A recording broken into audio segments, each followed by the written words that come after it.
The Lion, the Witch, and the Wardrobe is the first published novel in the Chronicles of Narnia, a beloved fantasy series by C.S. Lewis. Written in 1950, the book introduces readers to the magical world of Narnia, a land filled with talking animals, mythical creatures, and deep allegorical themes. Although it was published first, it is the second book in chronological order within the series. The story begins with four siblings, Peter, Susan, Edmund, and Lucy Pevensey, being evacuated from London to the countryside during World War II to escape the air raids. While exploring the house of an elderly professor, Lucy stumbles upon a wardrobe that serves as a portal to Narnia. She discovers a wintry, enchanted land ruled by the White Witch, who has cast a spell making it always winter but never Christmas. At the heart of the novel is the struggle between good and evil, personified by Aslan, the great lion and true king of Narnia, and the White Witch, who symbolizes tyranny and oppression. As the Pevensey siblings become more deeply involved in Narnia's fate, they must face difficult choices, including betrayal and redemption, ultimately leading to a climactic battle between the forces of Aslan and the White Witch. C.S. Lewis masterfully weaves Christian allegory into the narrative, using Aslan as a Christ-like figure who sacrifices himself and later rises from the dead. However, The Lion, the Witch, and the Wardrobe can also be enjoyed purely as a magical adventure about courage, friendship, and the power of hope. The novel's themes of sacrifice, forgiveness, and the battle between light and darkness have made it an enduring classic. Its vivid imagery, memorable characters, and rich symbolism invite readers of all ages to explore a world of wonder that feels both timeless and deeply meaningful. Let's start. Chapter 1. Lucy Looks into a Wardrobe. Once there were 4 children whose names were Peter, Susan, Edmund, and Lucy. This story is about something that happened to them when they were sent away from London during the war because of the air raids. They were sent to the house of an old professor who lived in the heart of the country, 10 miles from the nearest railway station and 2 miles from the nearest post office. He had no wife, and he lived in a very large house with a housekeeper called Mrs. Macready and 3 servants.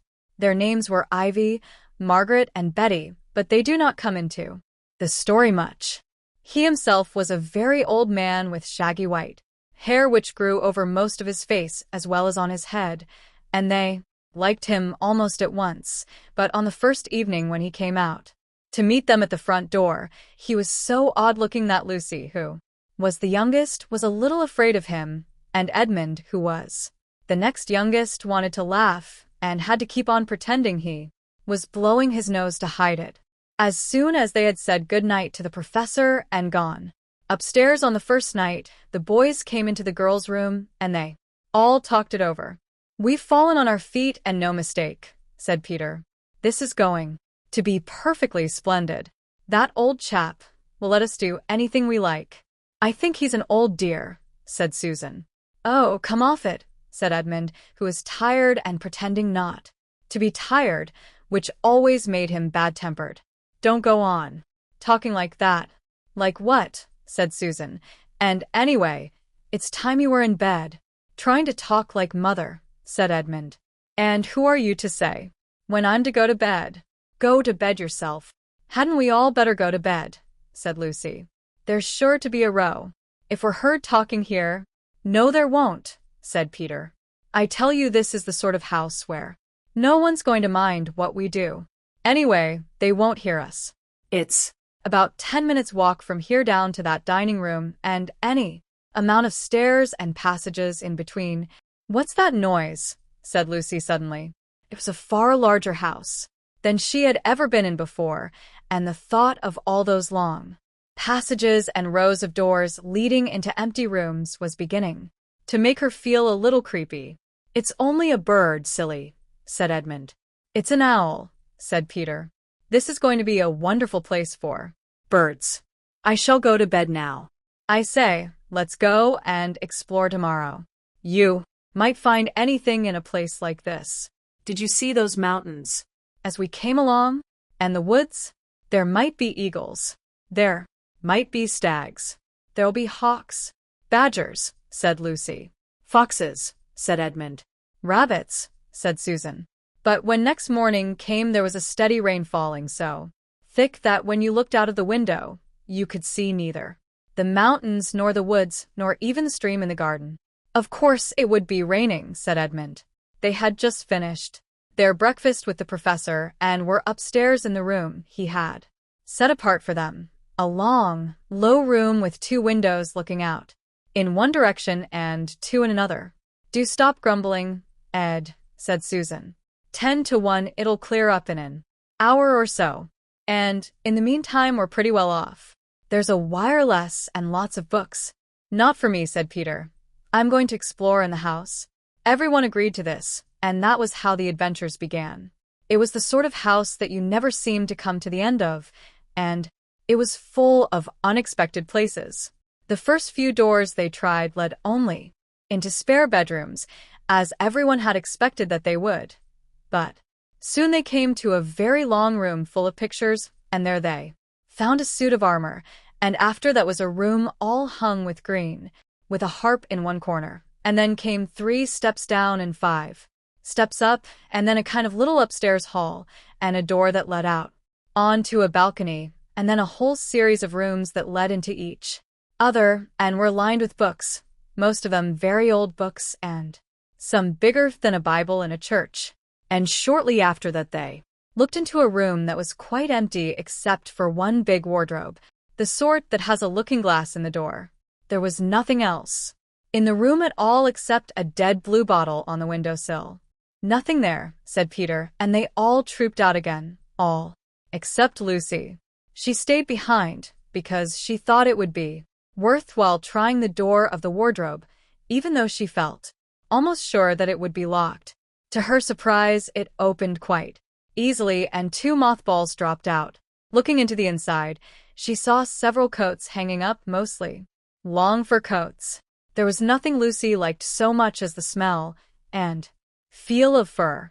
She immediately stepped into the wardrobe and got in among the coats and rubbed her face against them, leaving the door open, of course, because she knew that it is very foolish to shut oneself into any wardrobe. Soon she went further in and found that there was a second row of coats hanging up behind the first one. It was almost quite dark in there, and she kept her arms stretched out in front of her so as not to bump her face into the back of the wardrobe. She took a step further in, then 2 or 3 steps, always expecting to feel woodwork against the tips of her fingers. But she could not feel it. This must be a simply enormous wardrobe, thought Lucy, going still further in and pushing the soft folds of the coats aside to make room for her.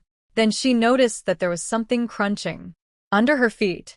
"I wonder, is that more mothballs?" she thought, stooping down to feel it with her hand. But instead of feeling the hard, smooth wood of the floor of the wardrobe, she felt something soft and powdery and extremely cold. "This is very queer," she said, and went on a step or 2 further. Next moment, she found that what was rubbing against her face and hands was no longer soft fur, but something hard and rough and even prickly. "Why, it is just like branches of trees," exclaimed Lucy. And then she saw that there was a light ahead of her, not a few inches away, where the back of the wardrobe ought to have been, but a long way off. Something cold and soft was falling on her. A moment later she found that she was standing in the middle of a wood at night time with snow under her feet and snowflakes falling through the air. Lucy felt a little frightened, but she felt very inquisitive and excited as well.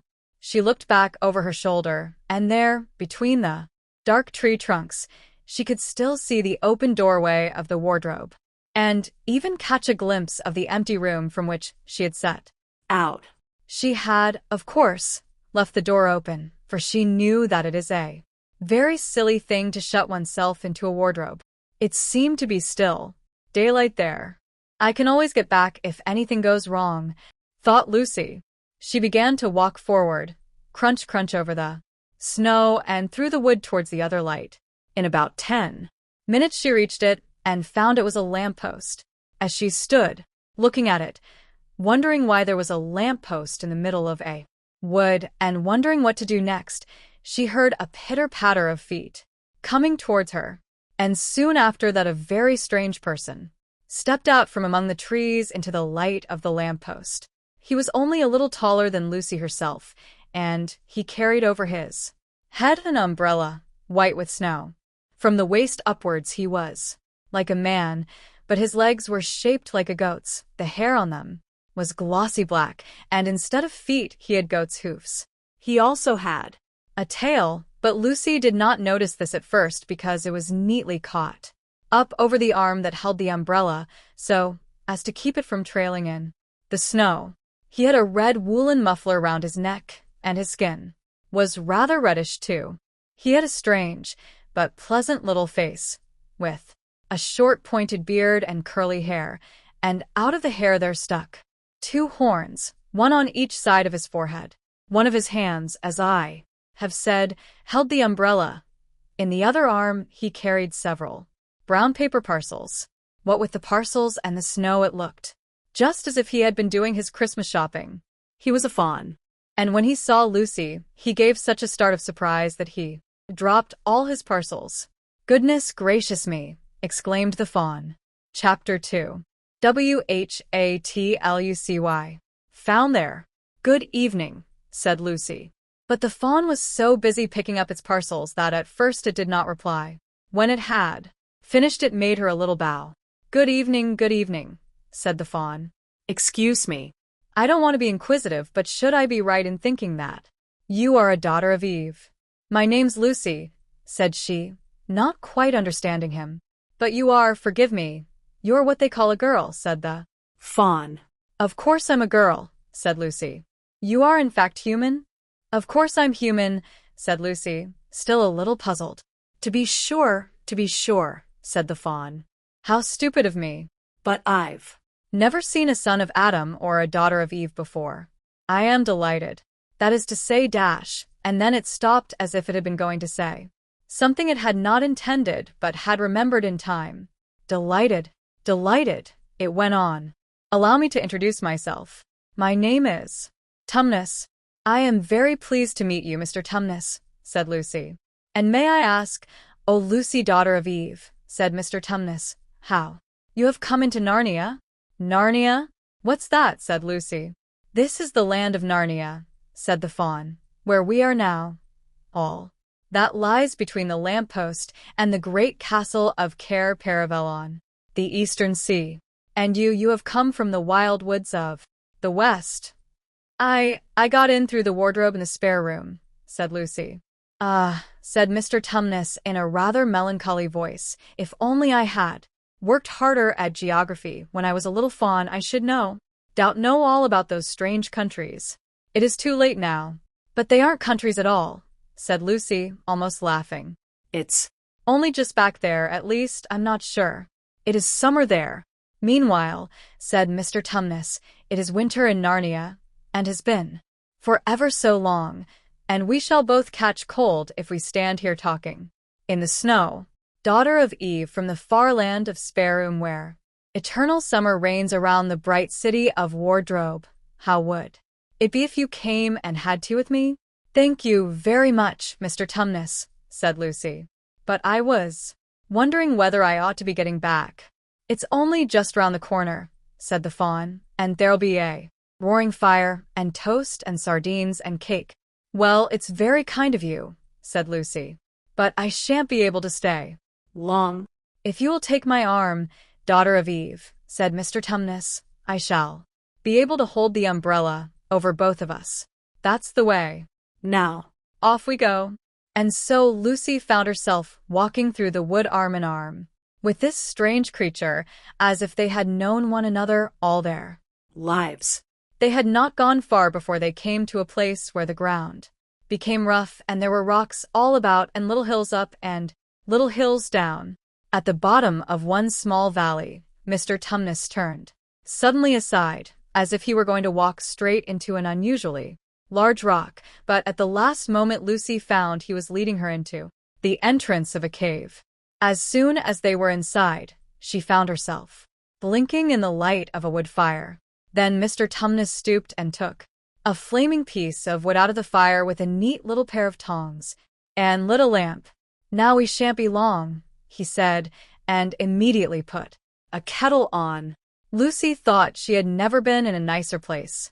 It was a little, dry, clean cave of reddish stone with a carpet on the floor and 2 little chairs, "One for me and one for a friend," said Mr. Tumnus, "and a table, and a dresser and a mantelpiece over the fire, and above that a picture of an old faun with a gray beard. In one corner there was a door which Lucy thought must lead to Mr. Tumnus's bedroom, and on one wall was a shelf full of books. Lucy looked at these while he was setting out the tea things. They had titles like The Life and Letters of Silenus, or Nymphs and Their Ways are Men, Monks and Gamekeepers, a study in popular legend, Oris Manamyth. "Now, daughter of Eve," said the faun. And really it was a wonderful tea. There was a nice brown egg, lightly boiled, for each of them, and then sardines on toast, and then buttered toast, and then toast with honey, and then a sugar-topped cake. And when Lucy was tired of eating, the faun began to talk. He had wonderful tales to tell of life in the forest. He told about the midnight dances and how the nymphs who lived in the wells and the dryads who lived in the trees came out to dance with the fauns, about long hunting parties after the milk-white stag who could give you wishes if you caught him, about feasting and treasure-seeking with the wild red dwarfs in deep mines and caverns far beneath the forest floor, and then about summer when the woods were green and old. Silenus on his fat donkey would come to visit them, and sometimes Bacchus himself, and then the streams would run with wine instead of water, and the whole forest would give itself up to jollification for weeks on end. "Not that it isn't always winter now," he added gloomily. Then, to cheer himself up, he took out from its case on the dresser a strange little flute that looked as if it were made of straw, and began to play. And the tune he played made Lucy want to cry and laugh and dance and go to sleep all at the same time. It must have been hours later when she shook herself and said, "Oh, Mr. Tumnus, I'm so sorry to stop you, and I do love that tune. But really, I must go home. I only meant to stay for a few minutes. It's no good now, you know," said the faun, laying down its flute and shaking its head at her very sorrowfully. "No good," said Lucy, jumping up and feeling rather frightened. "What do you mean?" "I've got to go home at once. The others will be wondering what has happened to me." But a moment later she asked, "Mr. Tumnus, whatever is the matter?" For the fawn's brown eyes had filled with tears, and then the tears began trickling down its cheeks, and soon they were running off the end of its nose, and at last it covered its face with its hands and began to howl. "Mr. Tumnus, Mr. Tumnus," said Lucy in great distress. Don't. What is the matter? Aren't you well? Dear Mr. Tumnus, do tell me what is wrong." But the fawn continued sobbing as if its heart would break. And even when Lucy went over and put her arms round him and lent him her handkerchief, he did not stop. He merely took the handkerchief and kept on using it, wringing it out with both hands whenever it got too wet to be any more use, so that presently Lucy was standing in a damp patch. "Mr. Tumnus," bawled Lucy in his ear, shaking him. "Do stop. Stop it at once. You ought to be ashamed of yourself. A great big fawn like you. What on earth are you crying about?" Oh, sobbed Mr. Tumnus. "I'm crying because I'm such a bad fawn." "I don't think you're a bad fawn at all," said Lucy. "I think you are a very good fawn. You are the nicest fawn I've ever met." Oh, you wouldn't say that if you knew," replied Mr. Tumnus between his sobs. "No, I'm a bad fawn. I don't suppose there ever was a worse fawn since the beginning of the world." "But what have you done?" asked Lucy. "My old father, now," said Mr. Tumnus. "That's his picture over the mantelpiece. He would never have done a thing like this." "A thing like what?" said Lucy. "Like what I've done," said the fawn. "Taken service under the White Witch. That's what I am. I'm in the pay of the White Witch." "The White Witch? Who is she?" "Why, it is she that has got all Narnia under her thumb. It's she that makes it always winter. Always winter and never Christmas. Think of That. how awful, said Lucy. But what does she pay you for? That's the worst of it, said Mr. Tumnus with a deep groan. I'm a kidnapper for her. That's what I am. Look at me, daughter of Eve. Would you believe that I'm the sort of fawn to meet a poor innocent child in the wood, one that had never done me any harm, and pretend to be friendly with it, and invite it home to my cave, all for the sake of lulling it asleep and then handing it over to the White Witch? No, said Lucy. I'm sure you wouldn't do anything of the sort. But I have, said the fawn. Well, said Lucy rather slowly, for she wanted to be truthful and yet not be too hard on him. Well, that was pretty bad. But you're so sorry. For it that I'm sure you will never do it again. Daughter of Eve, don't you understand? Said the fawn. It isn't something I have done. I'm doing it now, this very moment. What do you mean? Cried Lucy, turning very white. You are the child, said Tumnus. I had orders from the White Witch that if ever I saw a son of Adam or a daughter of Eve in the wood, I was to catch them and hand them over to her. And you are the first I've ever met. And I've pretended to be your friend and asked you to tea, and all the time I've been meaning to wait till you were asleep and then go and tell her. Oh, but you won't, Mr. Tumnus, said Lucy. You won't, will you? Indeed. Indeed you really mustn't. And if I don't, said he, beginning to cry again, she's sure to find out. And she'll have my tail cut off, and my horn sawn off, and my beard plucked out, and she'll wave her wand over my beautiful clove hoofs and turn them into horrid solid hoofs like wretched horses. And if she is extra and specially angry, she'll turn me into stone, and I shall be only statue of a fawn in her horrible house until the 4 thrones at Cair Paravel are filled, and goodness knows when that will happen, or whether it will ever happen at all. I'm very sorry, Mr. Tumnus, said Lucy, but please let me go home. Of course I will, said the fawn. Of course I've got to. I see that now. I hadn't known what humans were like before I met you. Of course I can't give you up to the witch. Not now that I know you. But we must be off at once. I'll see you back to the lamppost, I suppose. You can find your own way from there back to spare room and wardrobes.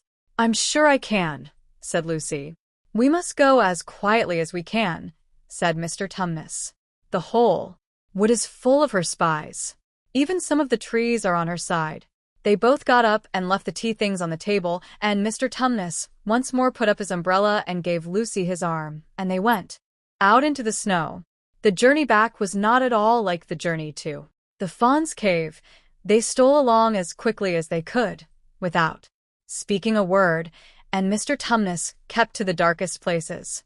Lucy was relieved when they reached the lamppost again. Do you know your way from here, daughter of Eve? Said Tumnus. Lucy looked very hard between the trees and could just see in the distance a patch of light that looked like daylight. Yes, she said, I can see the wardrobe door. Then be off home as quick as you can, said the fawn, and see, can you ever forgive me for what meant to do? Why, of course I can, said Lucy, shaking him heartily by the hand. And I do hope you won't get into dreadful trouble on my account. Farewell, daughter of Eve, said he. Perhaps I may keep the handkerchief. Rather, said Lucy, and then ran towards the far-off patch of daylight as quickly as her legs would carry her. And presently, instead of rough branch brushing past her, she felt coats, and instead of crunching snow under her feet, she felt wooden board, and all at once she found herself jumping out of the wardrobe into the same empty room from which the whole adventure had started. She shut the wardrobe door tightly behind her and looked around, panting for breath. It was still raining, and she could hear the voices of the others in the passage. I'm here, she shouted. I'm here. I've come back, I'm all right. Chapter 3. Edmund and the wardrobe. Lucy ran out of the empty room into the passage and found the other 3. It's all right, she repeated. I've come back. What on earth are you talking about, Lucy? Asked Susan. Why? said Lucy in amazement. Haven't you all been wondering where I was? So you've been hiding, have you? Said Peter. Poor old Lou, hiding. And nobody noticed. You'll have to hide longer than that if you want people to start looking for you. But I've been away for hours and hours, said Lucy. The others all stared at one another. Batty, said Edmund, tapping his head. Quite batty. What do you mean, Lou? Asked Peter. What I said, answered Lucy. It was just after breakfast when I went into the wardrobe, and I've been away for hours and hours, and had tea, and all sorts of things have happened. Don't be silly, Lucy, said Susan. We've only just come out of that room a moment ago, and you were there then. She's not being silly at all, said Peter. She's just making up a story. For fun, aren't you, Lou? And why shouldn't she? No, Peter, I'm not, she said. It's a magic wardrobe. There's a wood inside it, and it's snowing, and there's a faun and a witch, and it's called Narnia. Come and see. The others did not know what to think, but Lucy was so excited that they all went back with her into the room. She rushed ahead of them, flung open the door of the wardrobe, and cried, Now, go in and see for yourselves. Why, you goose, said Susan, putting her head inside and pulling the fur coats apart. It's just an ordinary wardrobe. Look, there's the back of it. Then everyone looked in and pulled the coats apart, and they all saw, Lucy herself saw, a perfectly ordinary wardrobe. There was no wood and no snow, only the back of the wardrobe with hooks on It. Peter went in and rapped his knuckles on it to make sure that it was Solid.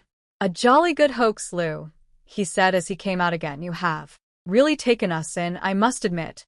We half believed you. But it wasn't a hoax at all, said Lucy, really and truly. It was all different a moment ago. Honestly, it was. I promise. Come, Lou, said Peter. That's going a bit far. You've had your joke. Hadn't you better drop it now? Lucy grew very red in the face and tried to say something, though she hardly knew what she was trying to say, and burst into tears. For the next few days, she was very miserable. She could have made it up with the others quite easily at any moment if she could have brought herself to say that the whole thing was only a story, made up for fun. But Lucy was a very truthful girl, and she knew that. She was really in the right, and she could not bring herself to say this. The others, who thought she was telling a lie, and a silly lie too, made her very unhappy. The two elder ones did this without meaning to do it, but Edmund could be spiteful, and on this occasion he was spiteful. He sneered and jeered at Lucy, and kept on asking her if she'd found any other new countries in other cupboards all over the house. What made it worse was that these days ought to have been delightful. the Weather was fine, and they were out of doors from morning to night, bathing, fishing, climbing trees, and lying in the heather. But Lucy could not properly enjoy any of it. And so things went on until the next wet day. That day, when it came to the afternoon, and there was still no sign of a break in the weather, they decided to play hide-and-seek. Susan was it, and as soon as the others scattered to hide, Lucy went to the room where the wardrobe was. She did not mean to hide in the wardrobe, because she knew that would only set the others talking again about the whole wretched business.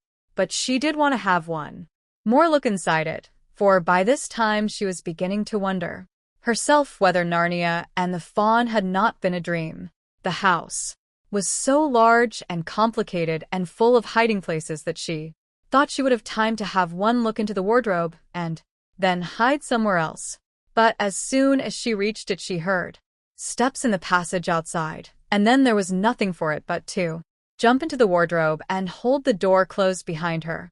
She did not shut it properly, because she knew that it is very silly to shut oneself into a wardrobe, even if it is not a magic one. Now the steps she had heard were those of Edmund, and he came into the room just in time to see Lucy vanishing into the wardrobe. He at once decided to get into it himself, not because he thought it a particularly good place to hide, but because he wanted to go on teasing her about her imaginary country. He opened the door. There were the coats hanging up as usual, and a smell of mothballs, and darkness and silence, and no sign of Lucy. "She thinks I'm Susan. Come to catch her," said Edmund to himself, "and so she's keeping very quiet in at the back." He jumped in and shut the door, forgetting what a very foolish thing this is to do. Then he began feeling about for Lucy in the dark. He had expected to find her in a few seconds and was very surprised when he did not.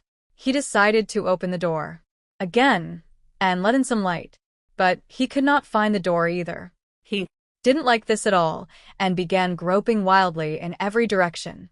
He even shouted out, "Lucy. Lou. Where are you? I know you're here." There was no answer, and Edmund noticed that his own voice had a curious sound, not the sound you expect in a cupboard, but a kind of open-air sound. He also noticed that he was unexpectedly cold, and then he saw a light. "Thank goodness," said Edmund. The door must have swung open of its own accord. He forgot all about Lucy and went towards the light, which he thought was the open door of the wardrobe. But instead of finding himself stepping out into the spare room, he found himself stepping out from the shadow of some thick dark fir trees into an open place in the middle of a wood. There was crisp, dry snow under his feet and more snow lying on the branches of the trees. Overhead there was pale blue sky, the sort of sky one sees on a fine winter day in the morning. Straight ahead of him he saw between the tree trunks the sun, just rising, very red and Clear. everything was perfectly still, as if he were the only living creature in that country. There was not even a robin or a squirrel among the trees, and the wood stretched as far as he could see in every direction. He shivered. He now remembered that he had been looking for Lucy, and also how unpleasant he had been to her about her imaginary country, which now turned out not to have been imaginary at all. He thought that she must be somewhere quite close, and so he shouted, "Lucy! Lucy! I'm here too, Edmund." There was no answer. "She's angry about all the things I've been saying lately," thought Edmund. And though he did not like to admit that he had been wrong, he also did not much like being alone in this strange, cold, quiet place. So he shouted again, "I say, Lou, I'm sorry I didn't believe you. I see now you were right all along. Do come out. Make it Pax." Still there was no answer. "Just like a girl," said Edmund to himself, sulking somewhere and won't accept an apology. He looked round him again and decided he did not much like this place and had almost made up his mind to go home when he heard, very far off in the wood, a sound of bells. He listened, and the sound came nearer and nearer, and at last there swept into sight a sledge drawn by 2 reindeer. The reindeer were about the size of Shetland ponies, and their hair was so white that even the snow hardly looked white compared with them. Their branching horns were gilded and shone like something on fire when the sunrise caught them. Their harness was of scarlet leather and covered with bells. On the sledge, driving the reindeer, sat a fat dwarf who would have been about 3 feet high if he had been standing. He was dressed in polar bear's fur, and on his head he wore a red hood with a long gold tassel hanging down from its point. His huge beard covered his knees and served him instead of a rug. But behind him, on a much higher seat in the middle of the sledge, sat a very different person, a great lady, taller than any woman that Edmund had ever seen. She also was covered in white fur up to her throat and held a long straight golden wand in her right hand and wore a golden crown on her head. Her face was white, not merely pale, but white like snow or paper or icing sugar, except for her very red mouth. It was a beautiful face in other respects, but proud and cold and stern. The sledge was a fine sight as it came sweeping towards Edmund, with the bells jingling and the dwarf cracking his whip and the snow flying up on each side of it. "Stop," said the lady, and the dwarf pulled the reindeer up so sharp that they almost sat down. Then they recovered themselves and stood, champing their bits and blowing in the frosty air. The breath coming out of their nostrils looked like smoke. "And what, pray, are you?" said the lady, looking hard at Edmund. My name's Edmund," said Edmund rather awkwardly. He Did not like the way she looked at him. The lady frowned. "Is that how you address a queen?" she asked, looking sterner than ever. "I beg your pardon, your majesty, I didn't know," said Edmund. "Not know the Queen of Narnia," cried she. Ha. "You shall know us. Better hereafter. But I repeat, what are you?" "Please, your majesty," said Edmund, "I don't know what you mean. I'm at school. At least I was. It's the holidays now." Chapter 4. Turkish Delight. "But what are you?" said the queen again. "Are you a great, overgrown dwarf that has cut off its beard?" "No, your majesty," said Edmund. "I never had a beard. I'm a boy." "A boy," said she. "Do you mean you are a son of Adam?" Edmund stood still, saying nothing. He was too confused by this time to understand what the question meant. "I see you are an idiot, whatever else you may be," said the queen. "Answer me, once and for all, or I shall lose my patience. Are you humans?" "Yes, your majesty," said Edmund. "And how, pray, did you come to enter my dominions?" "Please, your majesty, I came in through a wardrobe." "A wardrobe? What do you mean?" I opened a door and just found myself here, your majesty," said Edmund. "Huh," said the queen, speaking more to herself than to him. A door. "A door from the world of men. I have heard of such things. This may wreck all, but he is only one, and he is easily dealt with." As she spoke these words, she rose from her seat and looked Edmund full in the face, her eyes flaming. At the same moment, she raised her wand. Edmund felt sure that she was going to do something dreadful, but he seemed unable to move. Then, just as he gave himself up for lost, she appeared to change her mind. "My poor child," she said in quite a different voice, "how cold you look. Come and sit with me here on the sledge, and I will put my mantle round you, and we will talk." Edmund did not like this arrangement at all, but he dared not disobey. He stepped onto the sledge and sat at her feet, and she put a fold of her fur mantle round him and tucked it well in. "Perhaps something hot to drink," said the queen. "Should you like that?" "Yes, please, your majesty," said Edmund, whose teeth were chattering. The queen took from somewhere among her wrappings a very small bottle which looked as if it were made of copper. Then, holding out her arm, she let one drop fall from it on the snow beside the sledge. Edmund saw the drop for a second in midair, shining like a diamond. But the moment it touched the snow, there was a hissing sound, and there stood a jeweled cup full of something that steamed. The dwarf immediately took this and handed it to Edmund with a bow and a smile, not a very nice smile. Edmund felt much better as he began to sip the hot drink. It was something he had never tasted before, very sweet and foamy and creamy, and it warmed him right down to his toes. "It is dull, son of Adam, to drink without eating," said the queen. Presently, "What would you like best to eat?"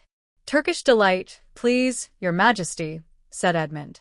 The queen let another drop fall from her bottle onto the snow, and instantly there appeared a round box tied with green silk ribbon, which, when opened, turned out to contain several pounds of the best Turkish Delight. Each piece was sweet and light to the very center, and Edmund had never tasted anything more delicious. He was quite warm now, and very comfortable. While he was eating, the queen kept asking him questions. At first, Edmund tried to remember that it is rude to speak with one's mouth full, but soon he forgot about this and thought only of trying to shovel down as much Turkish Delight as he could, and the more he ate, the more he wanted to eat, and he never asked himself why the queen should be so inquisitive. She got him to tell her that he had one brother and two sisters, and that one of his sisters had already been in Narnia and had met a faun there, and that no one except himself and his brother and his sisters knew anything about Narnia.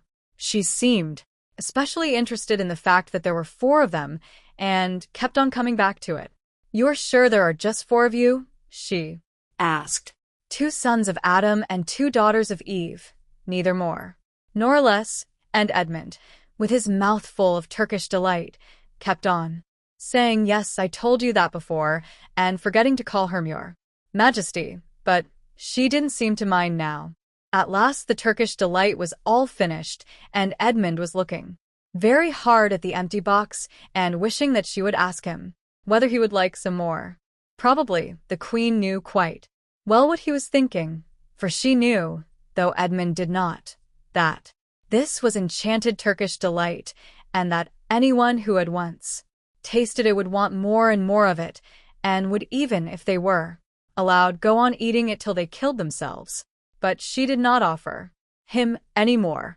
Instead, she said to him, "Son of Adam, I should so much like to see your brother and your 2 sisters. Will you bring them to see me?"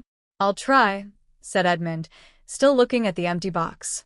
"Because if you did come again, bringing them with you, of course, I'd be able to give you some more Turkish delight. I can't do it now. The magic will only work once. In my own house it would be another matter." "Why can't we go to your house now?" said Edmund. When he had first got on to the sledge, he had been afraid that she might drive away with him to some unknown place from which he would not be able to get back, but he had forgotten about that fear now. "It is a lovely place, my house," said the Queen. "I am sure you would like it. There are whole rooms full of Turkish delight, and what's more, I have no children of my own. I want a nice boy whom I could bring up as a prince and who would be king of Narnia when I am gone. While he was prince he would wear a gold crown and eat Turkish delight all day long, and you are much the cleverest and handsomest young man I've ever met. I think I would like to make you the prince some day, when you bring the others to visit me." "Why not now?" said Edmund. His face had become very red and his mouth and fingers were sticky. He did not look either clever or handsome, whatever the Queen might say. "Oh, but if I took you there now," said she, "I shouldn't see your brother and your sisters. I very much want to know your charming relations. You are to be the prince and later on the king, that is understood. But you must have courtiers and nobles. I will make your brother a duke and your sisters duchesses." "There's nothing special about them," said Edmund, "and anyway, I could always bring them some other time."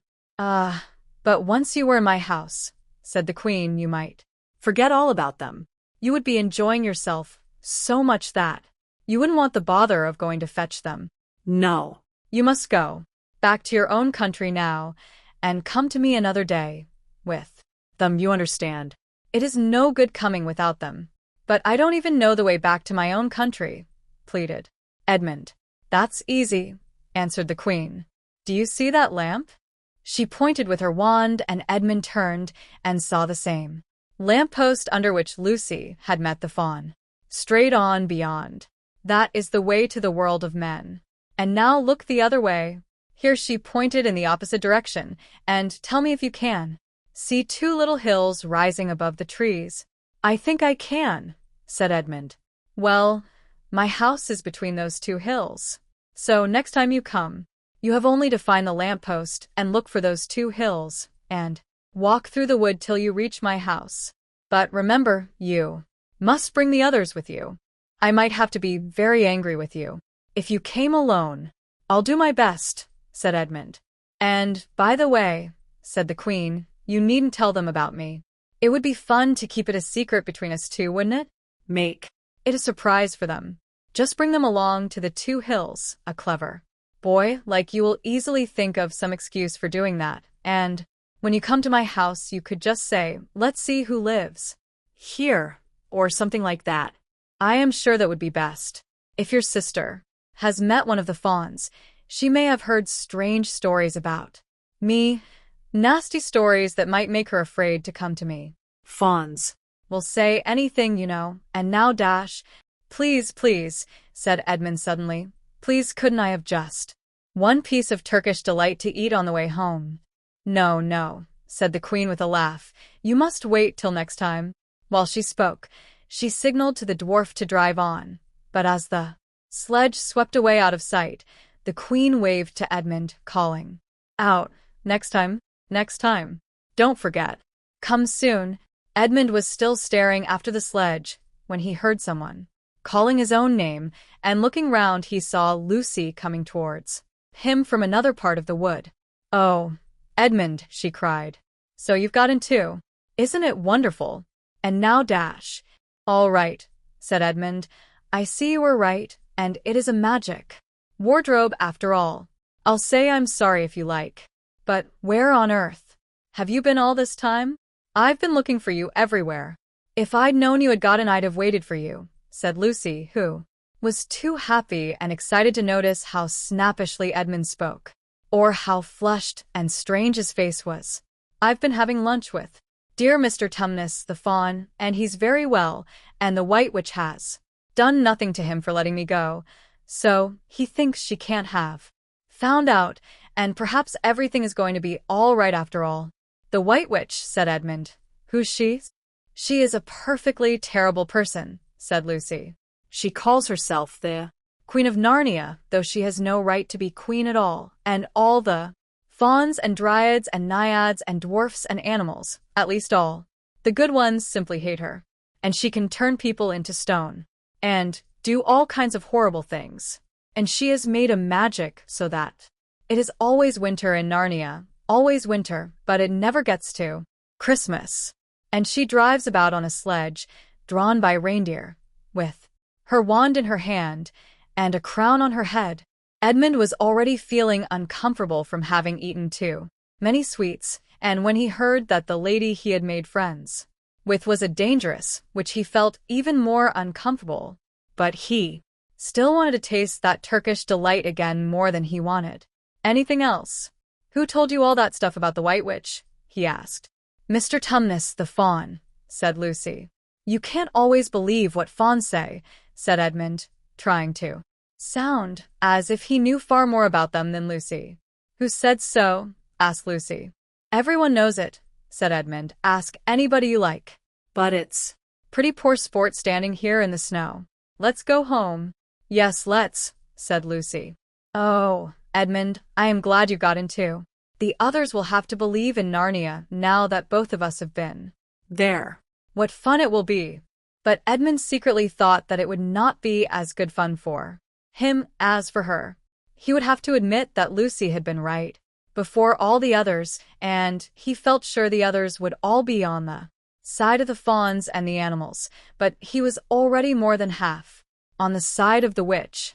He did not know what he would say, or how he would keep his secret once they were all talking about Narnia.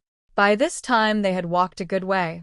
Then suddenly they felt coats around them instead of branches, and next moment they were both standing outside the wardrobe in the empty room. "I say," said Lucy, "you do look awful, Edmund. Don't you feel well?" "I'm all right," said Edmund. But this was not true. He was feeling very sick. "Come on then," said Lucy. "Let's find the others. What a lot we shall have to tell them. And what wonderful adventures we shall have now that we're all in it together." Chapter 5. Back on this side of the door. Because the game of hide-and-seek was still going on, it took Edmund and Lucy some time to find the others. But when at last they were all together, which happened in the long room where the suit of armor was, Lucy burst out. "Peter, Susan, it's all true. Edmund has seen it too. There is a country you can get to through the wardrobe. Edmund and I both got in. We met one another in there in the wood." "Go on, Edmund, tell them all about it." "What's all this about, Ed?" said Peter. And now we come to one of the nastiest things in the story. Up to that moment Edmund had been feeling sick and sulky and annoyed with Lucy for being right, but he hadn't made up his mind what to do. When Peter suddenly asked him the question, he decided all at once to do the meanest and most spiteful thing he could think of. He decided to let Lucy down. "Tell us, Ed," said Susan.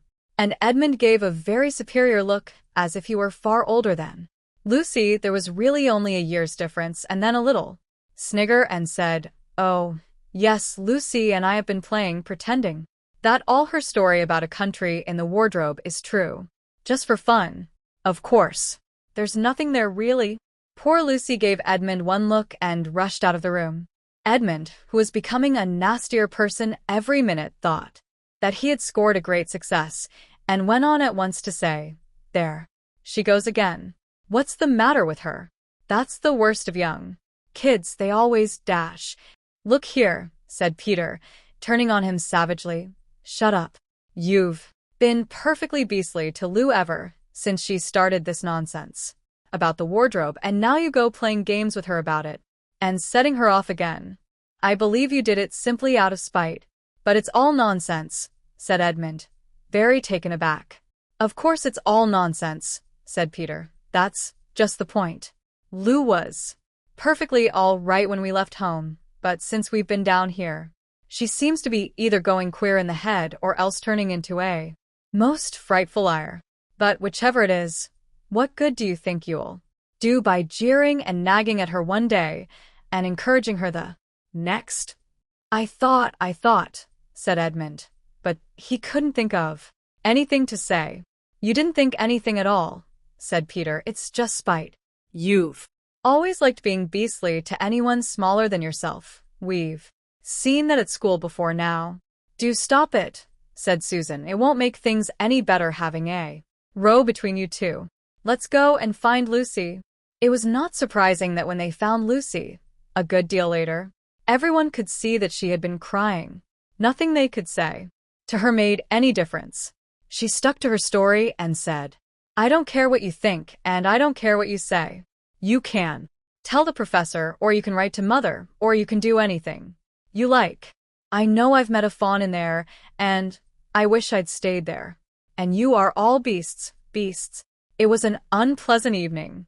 Lucy was miserable, and Edmund was beginning to feel that his plan wasn't working as well as he had expected. The two older ones were really beginning to think that Lucy was out of her mind. They stood in the passage talking about it in whispers long after she had gone to bed. The result was the next morning they decided that they really would go and tell the whole thing to the professor. "He'll write to Father if he thinks there is really something wrong with Lou," said Peter. "It's getting beyond us." So they went and knocked at the study door, and the professor said, "Come in," and got up and found chairs for them, and said he was quite at their disposal. Then he sat listening to them with the tips of his fingers pressed together and never interrupting till they had finished the whole story. After that he said nothing for quite a long time. Then he cleared his throat and said the last thing either of them expected. "How do you know," he asked, "that your sister's story is not true?" "Oh, but dashed," began Susan, and then stopped. Anyone could see from the old man's face that he was perfectly serious.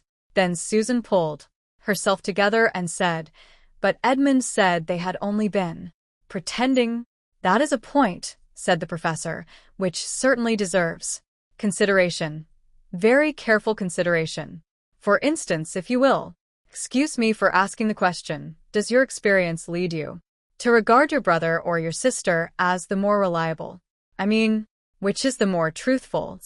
"That's just the funny thing about it, sir," said Peter. "Up till now I'd have said Lucy every time." "And what do you think, my dear?" said the professor, turning to Susan. "Well," said Susan, "in general, I'd say the same as Peter, but this couldn't be true. All this about the wood and the fawn, that is more than I know," said the professor, "and a charge of lying against someone whom you have always found truthful is a very serious thing. A very serious thing indeed." "We were afraid it mightn't even be lying," said Susan. "We thought there might be something wrong with Lucy."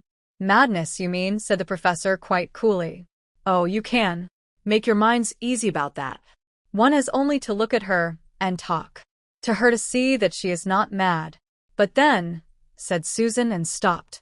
She had never dreamed that a grown-up would talk like the professor and didn't know what to think. "Logic," said the professor half to himself. "Why don't they teach logic at these schools? There are only three possibilities. Either your sister is telling lies, or she is mad, or she is telling the truth. You know, she doesn't tell lies, and it is obvious that she is not mad for the moment then, and unless any further evidence turns up, we must assume that she is telling the truth." Susan looked at him very hard and was quite sure from the expression on his face that he was no making fun of them. But how could it be true, sir? Said Peter. Why do you say that? Asked the professor. Well, for one thing, said Peter, if it was true, why doesn't everyone find this country every time they go to the wardrobe? I mean, there was nothing there when we looked. Even Lucy didn't pretend there was. What has that to do with it? Said the professor. Well, sir, if things are real, they're there all the time. Are they? Said the professor, and Peter didn't know quite what to say. But there was no time, said Susan. Lucy had no time to have gone anywhere, even if there was such a place.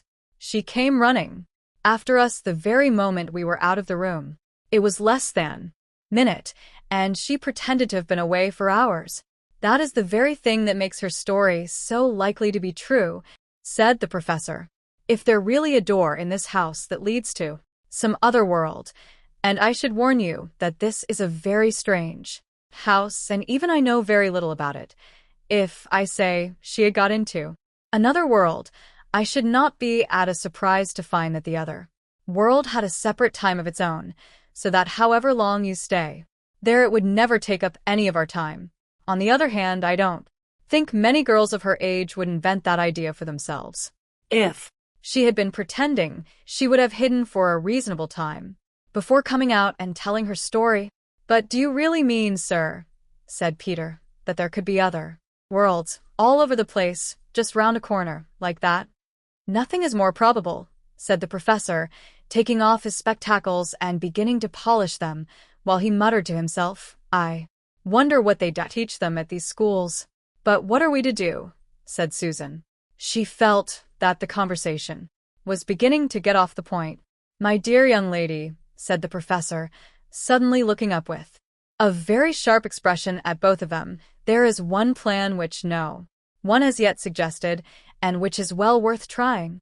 What's that? Said Susan. We might all try minding our own business, said he. And that was the end of that conversation. After this, things were a good deal better for Lucy. Peter saw to it that Edmund stopped jeering at her, and neither she nor anyone else felt inclined to talk about the wardrobe at all. It had become a rather alarming subject, and so for a time it looked as if all the adventures were coming to an end, but that was not to be. This house of the professor's, which even he knew so little about, was so old and famous that people from all over England used to come and ask permission to see over it.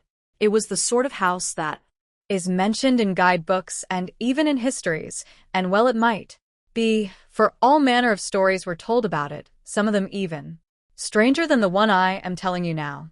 And when parties of sightseers arrived and asked to see the house, the professor always gave them permission, and Mrs. Macready, the housekeeper, showed them round, telling them about the pictures and the armor and the rare books in the library. Mrs. Macready was not fond of children, and did not like to be interrupted when she was telling visitors all the things she knew.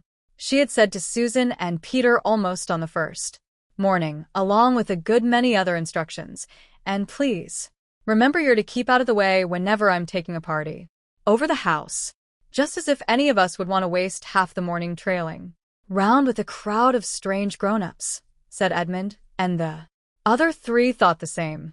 That was how the adventures began for the second time.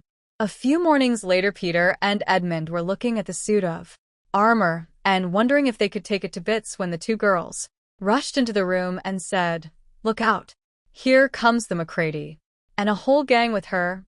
Sharp's the word, said Peter, and all four made off through the door at the far end of the room.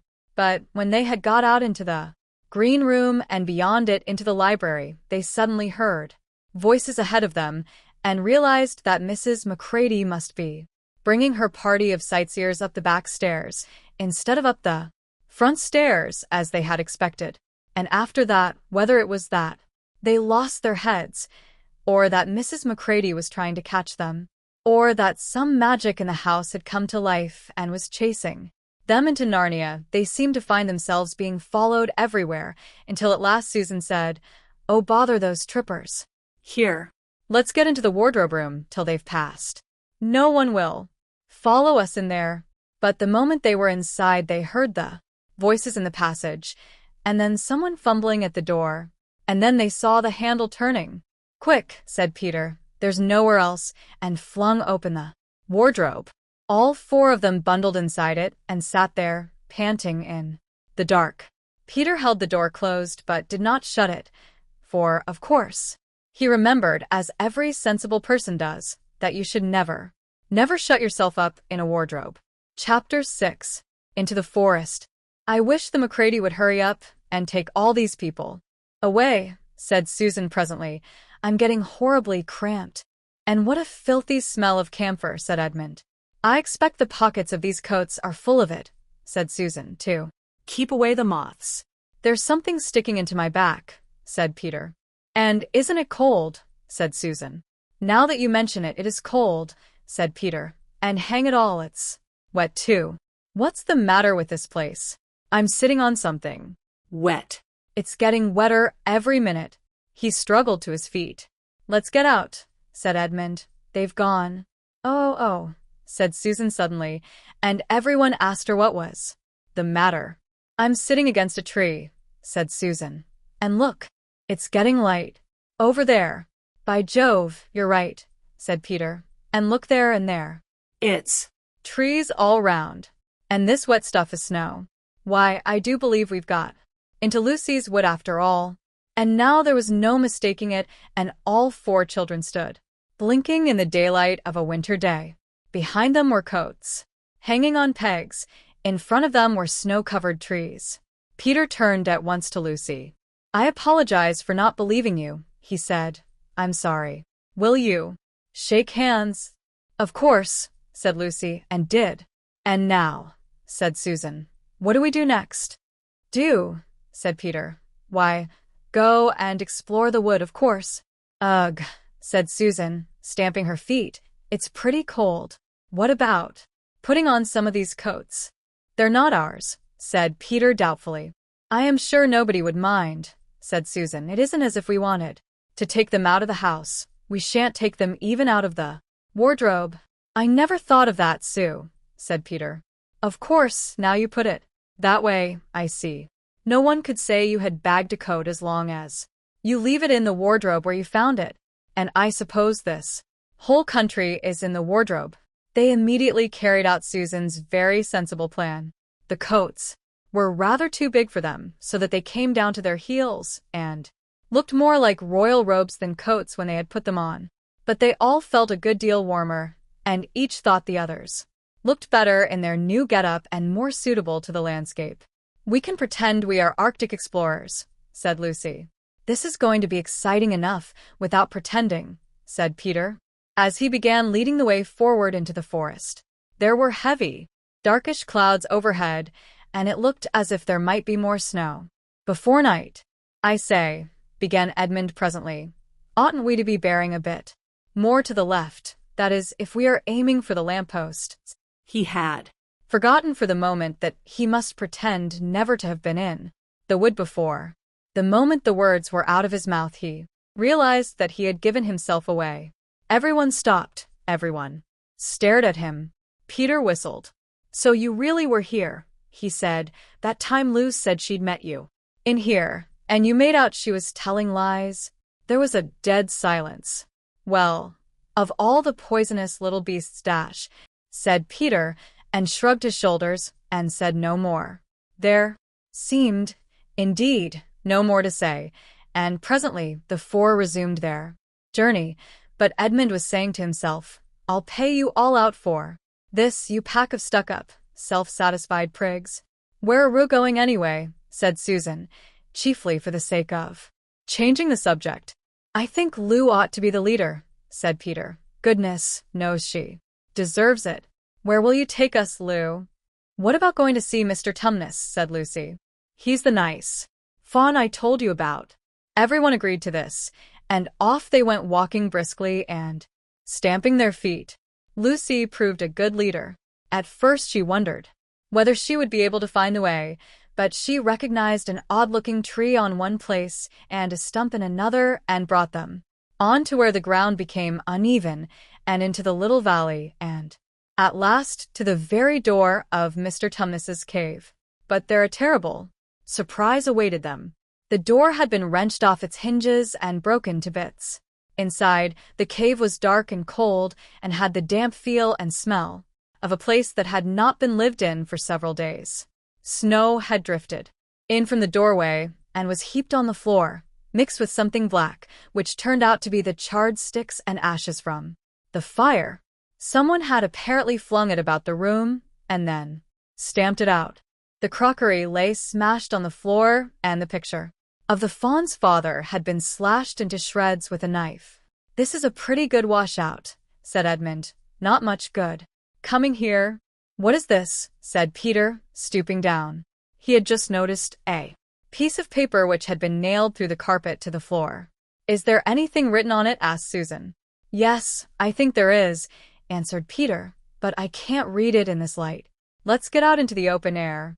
They all went out in the daylight and crowded round Peter as he read out the following words. "The former occupant of these premises, the Fawn Tumnus, is under arrest and awaiting his trial on a charge of high treason against Her Imperial Majesty Jadis, Queen of Narnia, Chatelaine of Cair Paravel, Empress of the Lone Islands, etc., also of comforting her said Majesty's enemies, harboring spies, and fraternizing with humans." The children stared at each other. "I don't know that I'm going to like this place after all," said Susan. "Who is this Queen Lou?" said Peter. "Do you know anything about her?" "She isn't a real queen at all," answered Lucy. "She's a horrible witch, the White Witch. Everyone, all the wood people, hate her. She has made an enchantment over the whole country so that it is always winter here and never Christmas." I wonder if there's any point in going on," said Susan. "I mean, it doesn't seem particularly safe here, and it looks as if it won't be much fun either. And it's getting colder every minute, and we've brought nothing to eat. What about just going home?" "Oh, but we can't," said Lucy suddenly. "Don't you see? We can't just go home, not after this. It is all on my account that the poor fawn has got into this trouble. He hid me from the witch and showed me the way back. That's what it means by comforting the Queen's enemies and fraternizing with humans. We simply must try to rescue him. A lot we could do," said Edmund, "when we haven't even got anything to eat." "Shut up, you," said Peter, who was still very angry with Edmund. "What do you think, Susan?" "I've a horrid feeling that Lou is right," said Susan. "I don't want to go a step further, and I wish we'd never come. But I think we must try to do something for Mr. whatever his name is. I mean the fawn." "That's what I feel too," said Peter. "I'm worried about having no food with us. I'd vote for going back and getting something from the larder, only there doesn't seem to be any certainty of getting into this country again when once you've got out of it. I think we'll have to go on." "So do I," said both the girls. "If only we knew where the poor chap was imprisoned," said Peter. They were all still wondering what to do next when Lucy said, "Look, there's a robin with such a red breast.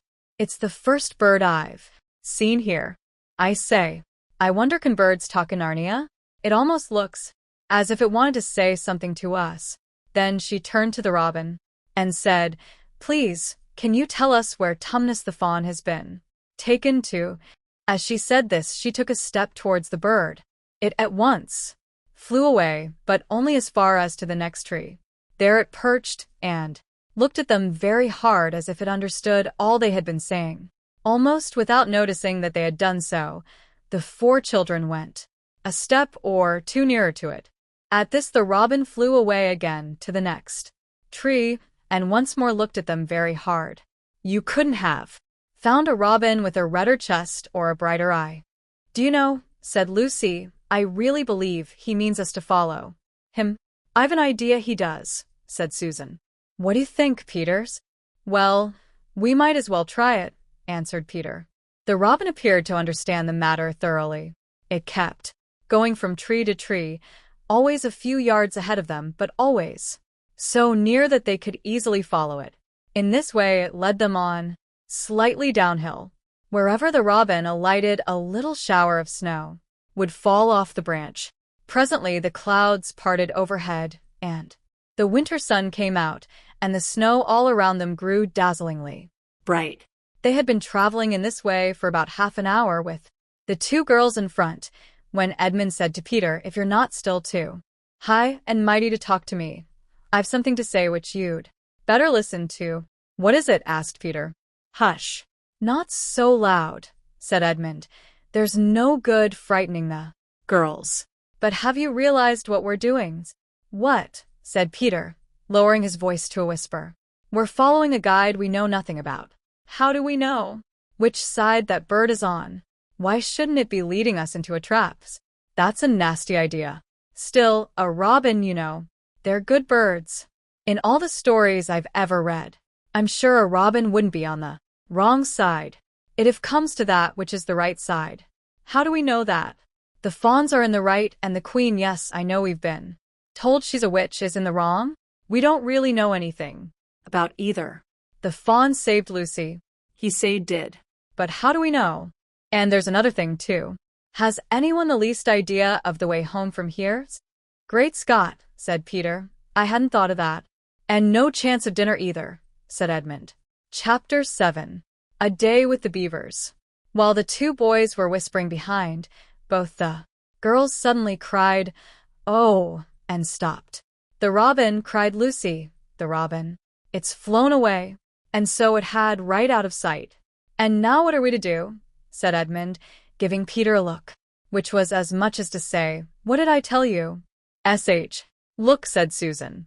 "What?" said Peter. "There's something moving among the trees, over there to the left." They all stared as hard as they could, and no one felt very comfortable. "There it goes again," said Susan presently.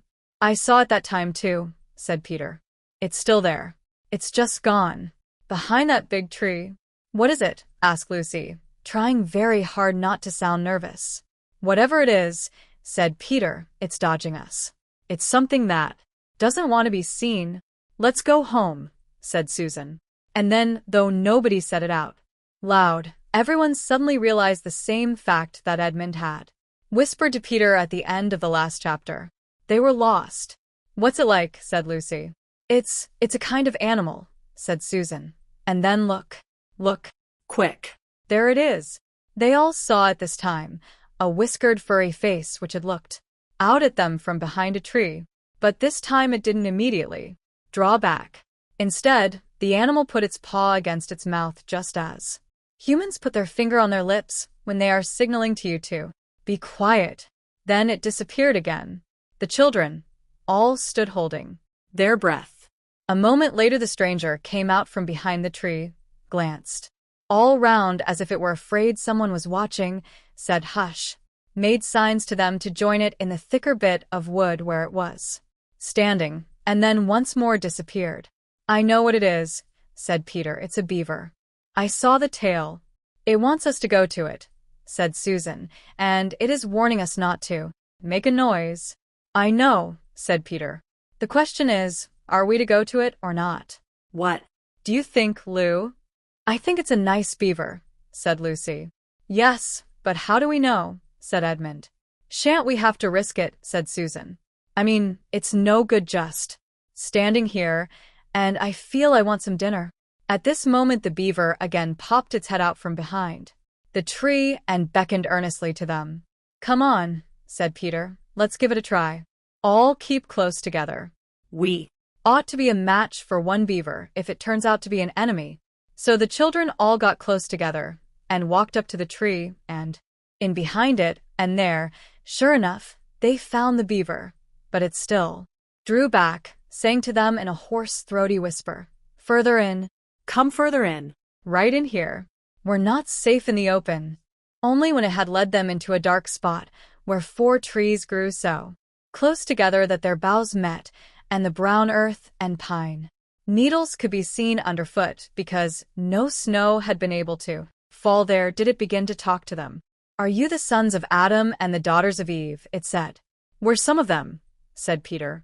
"SSSSH," said the beaver. "Not so loud, please. We're not safe even here." Why, who are you afraid of? Said Peter. There's no one here but ourselves. There are the trees, said the beaver. They're always listening. Most of them are on our side, but there are trees that would betray us. To her, you know who I mean, and it nodded its head several times.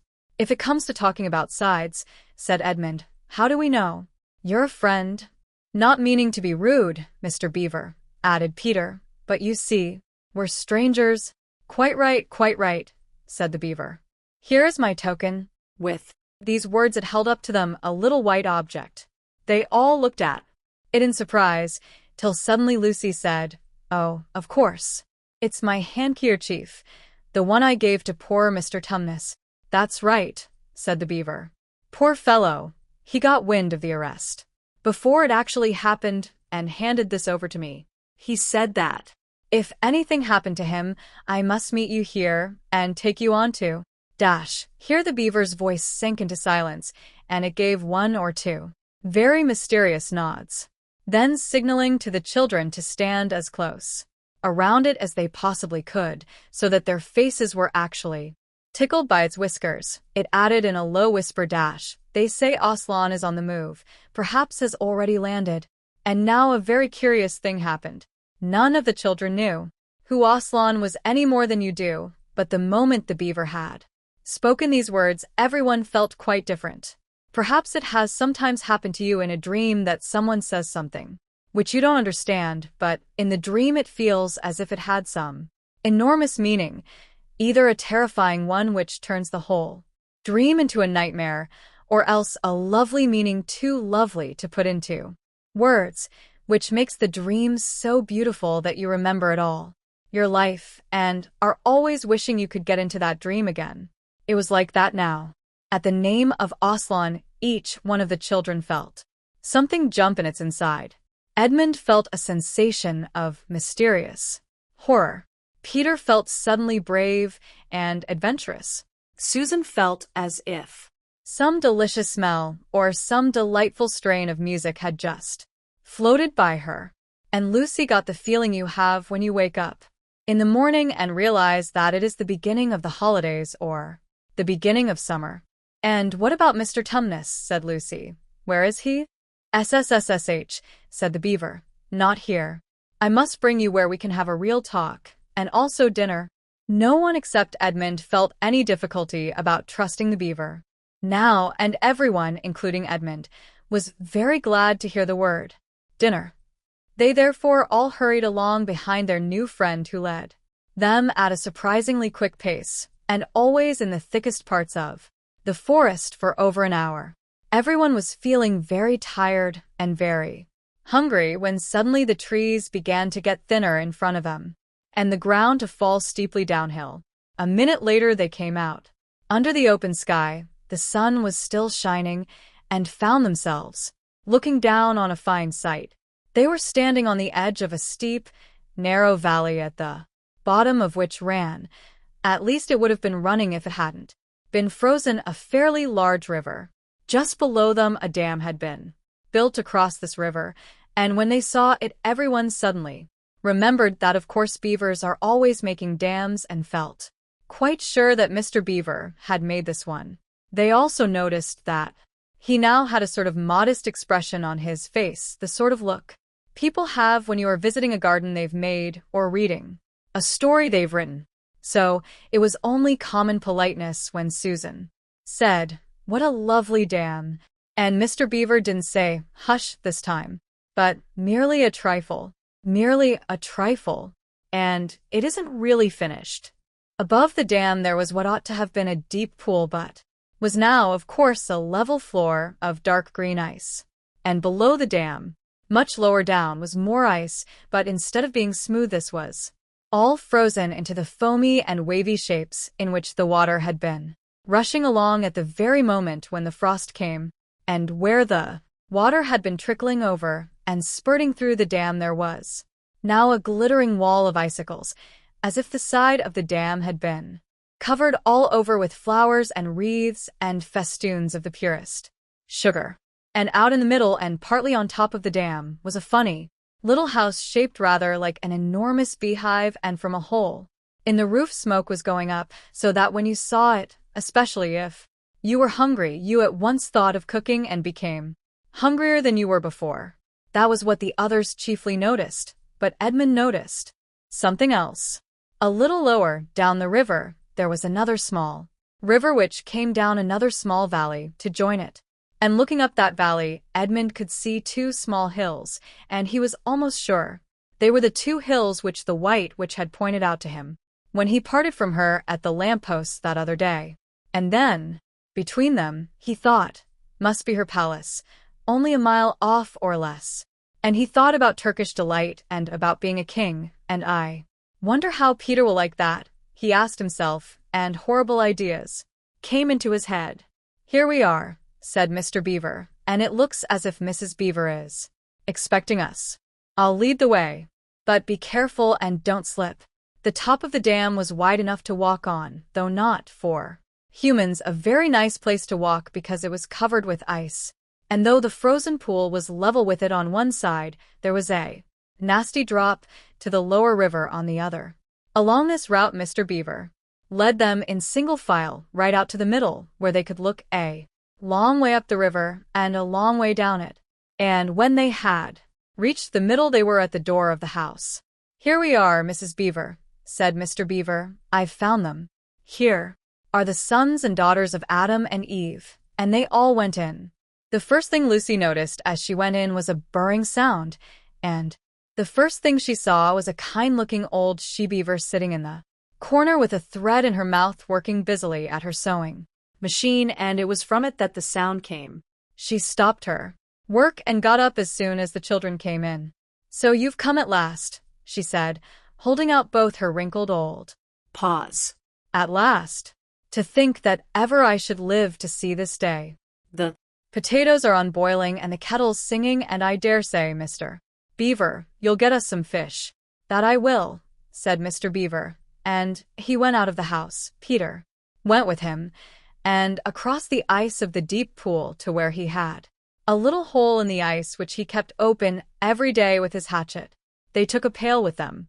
Mr. Beaver sat down quietly at the edge of the hole. He didn't seem to mind it being so chilly, looked hard into it, then suddenly shot in his paw, and before you could say Jack Robinson had whisked out a beautiful trout. Then he did it all over again until they had a fine catch of fish. Meanwhile, the girls were helping Mrs. Beaver to fill the kettle and lay the table and cut the bread and put the plates in the oven to heat and draw a huge jug of beer for Mr. Beaver from a barrel which stood in one corner of the house, and to put on the frying pan and get the dripping hot. Lucy thought the Beavers had a very snug little home, though it was not at all like Mr. Tumnus's cave. There were no books or pictures, and instead of beds there were bunks, like on board ship, built into the wall. And there were hams and strings of onions hanging from the roof, and against the walls were gum boots and oilskins and hatchets, and pairs of shears and spades and trowels and things for carrying mortar in, and fishing rods and fishing nets and sacks. And the cloth on the table, though very clean, was very rough. Just as the frying pan was nicely hissing, Peter and Mr. Beaver came in with the fish which Mr. Beaver had already opened with his knife and cleaned out in the open air. You can think how good the new caught fish smelled while they were frying, and how the hungry children longed for them to be done, and how very much hungrier still they had become before Mr. Beaver said, "Now we're nearly ready. Susan, drain the potatoes and then put them all back in the empty pot to dry on the side of the range," while Lucy was helping Mrs. Beaver to dish up the trout, so that in a very few minutes everyone was drawing up their stools. It was all three-legged stools in the Beavers' house except for Mrs. Beaver's own special rocking chair beside the fire, and preparing to enjoy themselves. There was a jug of creamy milk for the children Mr. Beaver stuck to beer, and a great big lump of deep yellow butter in the middle of the table, from which everyone took as much as he wanted to go with his potatoes, and all the children thought, and I agree with them, that there's nothing to beat good freshwater fish if you eat it when it has been alive half an hour ago and has come out of the pan half a minute ago. And when they had Finish the fish Mrs. Beaver brought unexpectedly out of the oven. A great and gloriously sticky marmalade roll, steaming hot, and at the same time moved the kettle onto the fire so that when they had finished the marmalade roll, the tea was made and ready to be poured Out. and when each person had got his or her cup of tea, each person shoved back his or her stool so as to be able to lean against the wall and gave a long sigh of contentment. "And now," said Mr. Beaver, pushing away his empty beer mug and pulling his cup of tea toward him, "if you'll just wait till I've got my pipe lit up and going nicely, why, now we can get to business. It's Snowing again," he added, cocking his eye at the window. "That's all the better, because it means we shan't have any visitors, and if anyone should have been trying to follow you, why, he won't find any tracks." Chapter 8. What happened after dinner. "And now," said Lucy, "do please tell us what's happened to Mr. Tumnus." That's bad," said Mr. Beaver, shaking his head. "That's a very, very bad business. There's no doubt he was taken off by the police. I got that from a bird who saw it done." "But where's he been taken to?" asked Lucy. "Well, they were heading northwards when they were last seen, and we all know what that means." "No, we didn't," said Susan. Mr. Beaver shook his head in a very gloomy fashion. "I'm afraid it means they were taking him to her house," he said. "But what'll they do to him, Mr. Beaver?" gasped Lucy. "Well," said Mr. Beaver, "you can't exactly say for sure. But there's Not many taken in there that ever comes out again. Statues. All full of statues, they say it is, in the courtyard, and up the stairs, and in the hall. People she's turned," he paused and shuddered, "turned into stone." "But, Mr. Beaver," said Lucy, "can't we? I mean, we must do something to save him. It's too dreadful, and it's all on my account." "I don't doubt you'd save him if you could, dearie," said Mrs. Beaver. "But you've no chance of getting into that house against her will and ever coming out alive." "Couldn't we have some stratagem?" said Peter.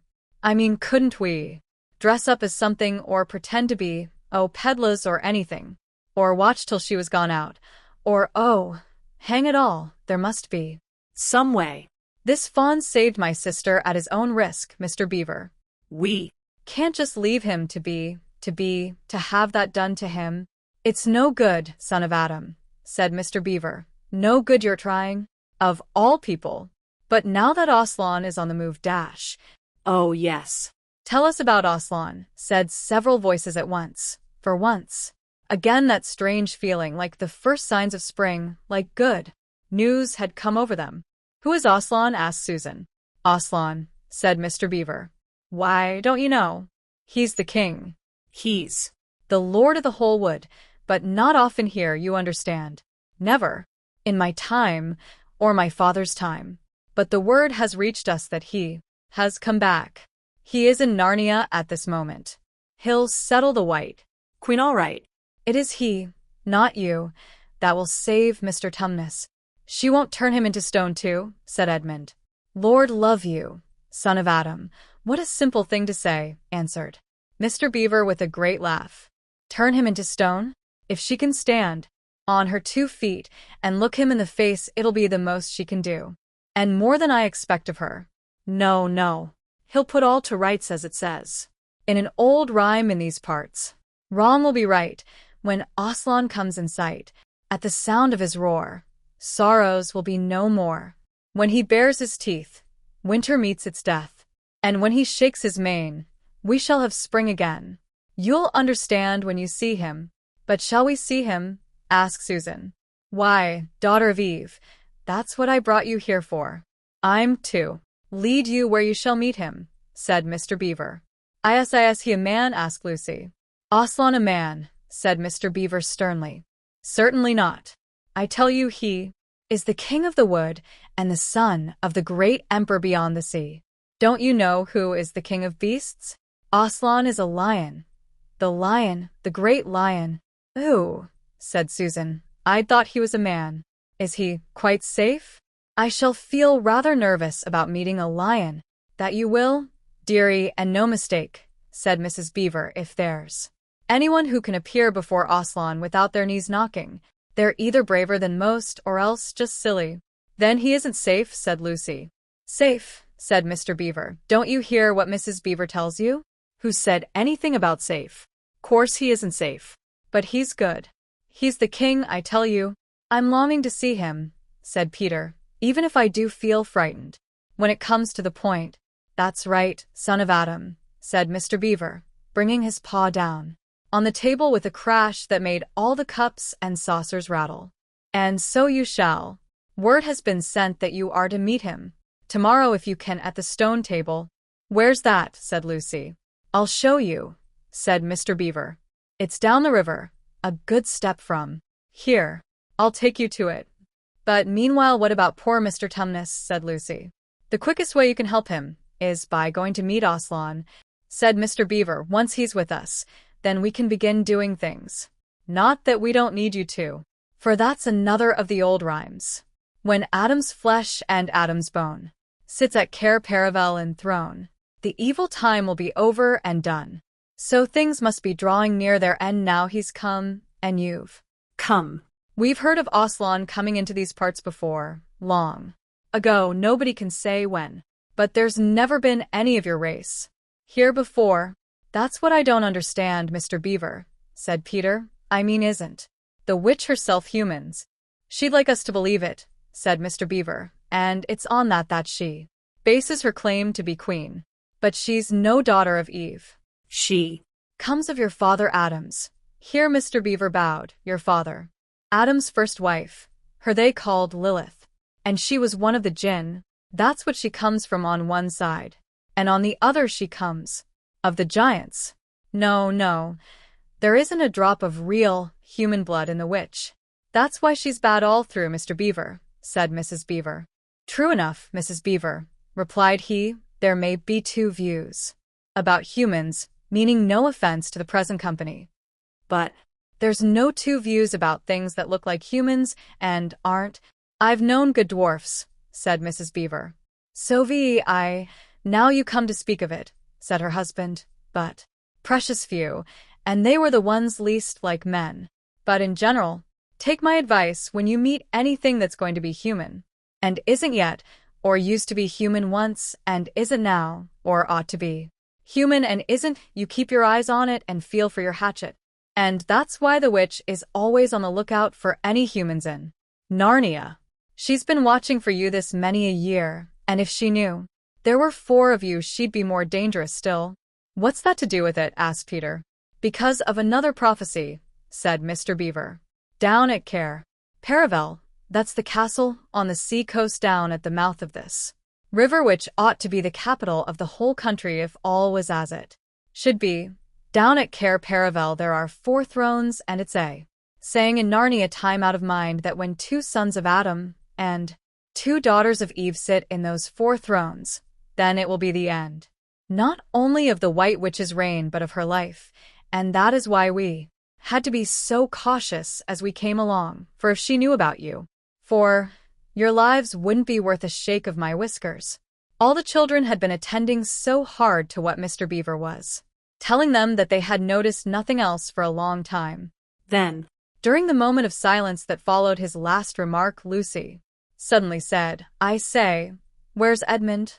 There was a dreadful pause, and then everyone began asking, who saw him last? How long has he been missing? Is he outside? And then all rushed to the door and looked out.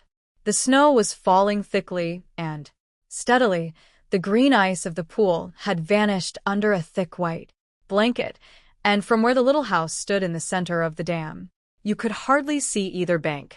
Out they went, plunging well over their ankles into the soft new snow, and went round the house in every direction. Edmund, they called till they were hoarse. But the silently falling snow seemed to muffle their voices, and there was not even an echo in answer. How perfectly dreadful, said Susan as they at last came back in despair. Oh, how I wish we'd never come. What on earth are we to do, Mr. Beaver? Said Peter. Do, said Mr. Beaver, who was already putting on his snow boots. Do? We must be off at once. We haven't a moment to spare. We'd better divide into 4 search parties, said Peter, and all go in different directions. Whoever finds him must come back here at once and dash. Search parties, son of Adam, said Mr. Beaver. What for? Why, to look for Edmund, of course. There's no point in looking for him, said Mr. Beaver. What do you mean, said Susan. He can't be far away yet. And we've got to find him. What do you mean when you say there's no use looking for him? The reason there's no use looking, said Mr. Beaver, is that we know already where he's gone. Everyone stared in amazement. Don't you understand, said Mr. Beaver. He's gone to her, to the White Witch. He has betrayed us all. Oh, surely, oh, really, said Susan. He can't have done that.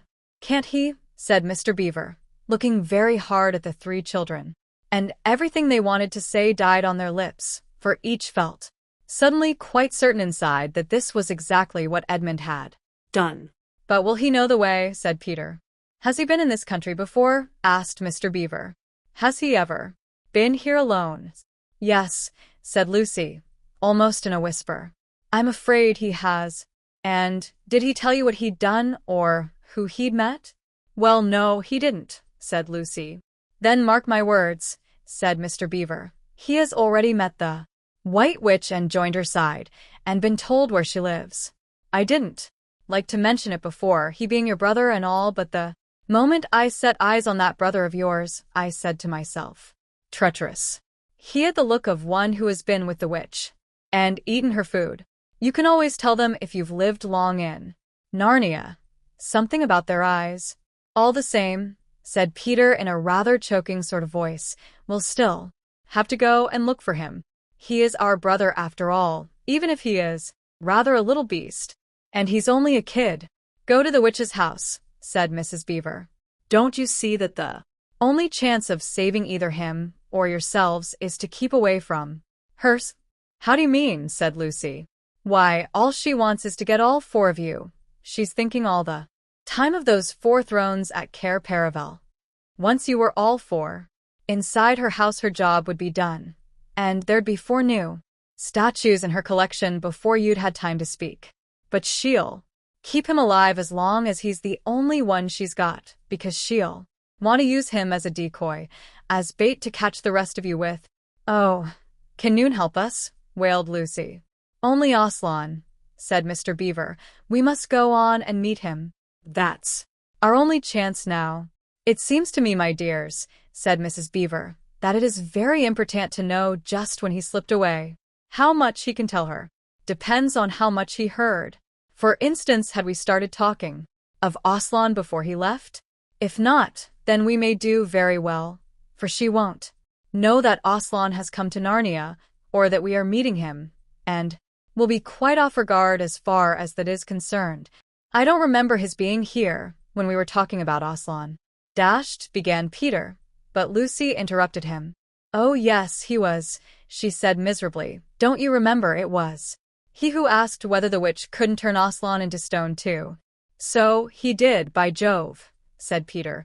Just the sort of thing he would say. Too. Worse and worse, said Mr. Beaver. And the next thing is this. Was he still here when I told you that the place for meeting Aslan was the stone table? And, of course, no one knew the answer to this question. Because if he was, continued Mr. Beaver, then she'll simply sledge down in that direction and get between us and the stone table, and catch us on our way down. In fact, we shall be cut off from Aslan. But that isn't what she'll do first, said Mrs. Beaver. Not if I know her. The moment that Edmund tells her that we're all here, she'll set out to catch us this very night, and if he's been gone about half an hour, she'll be here in about another 20 minutes. You're right, Mrs. Beaver, said her husband. We must all get away from here. There's not a moment to lose.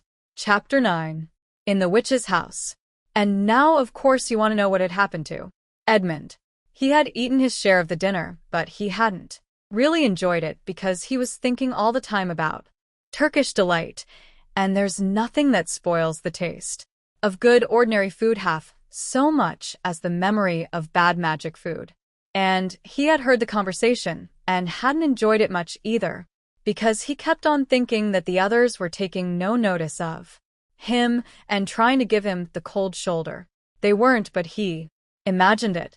And then he had listened until Mr. Beaver told them about Aslan, and until he had heard the whole arrangement for meeting Aslan at the stone table. It was then that he began very quietly to edge himself under the curtain which hung over the door. For the mention of Aslan gave him a mysterious and horrible feeling, just as it gave the others a mysterious and lovely feeling.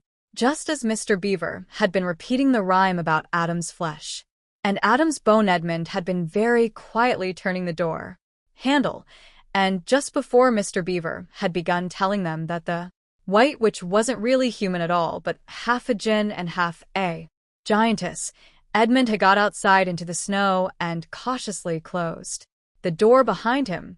You mustn't think that even now Edmund was quite so bad that he actually wanted his brother and sisters to be turned into stone.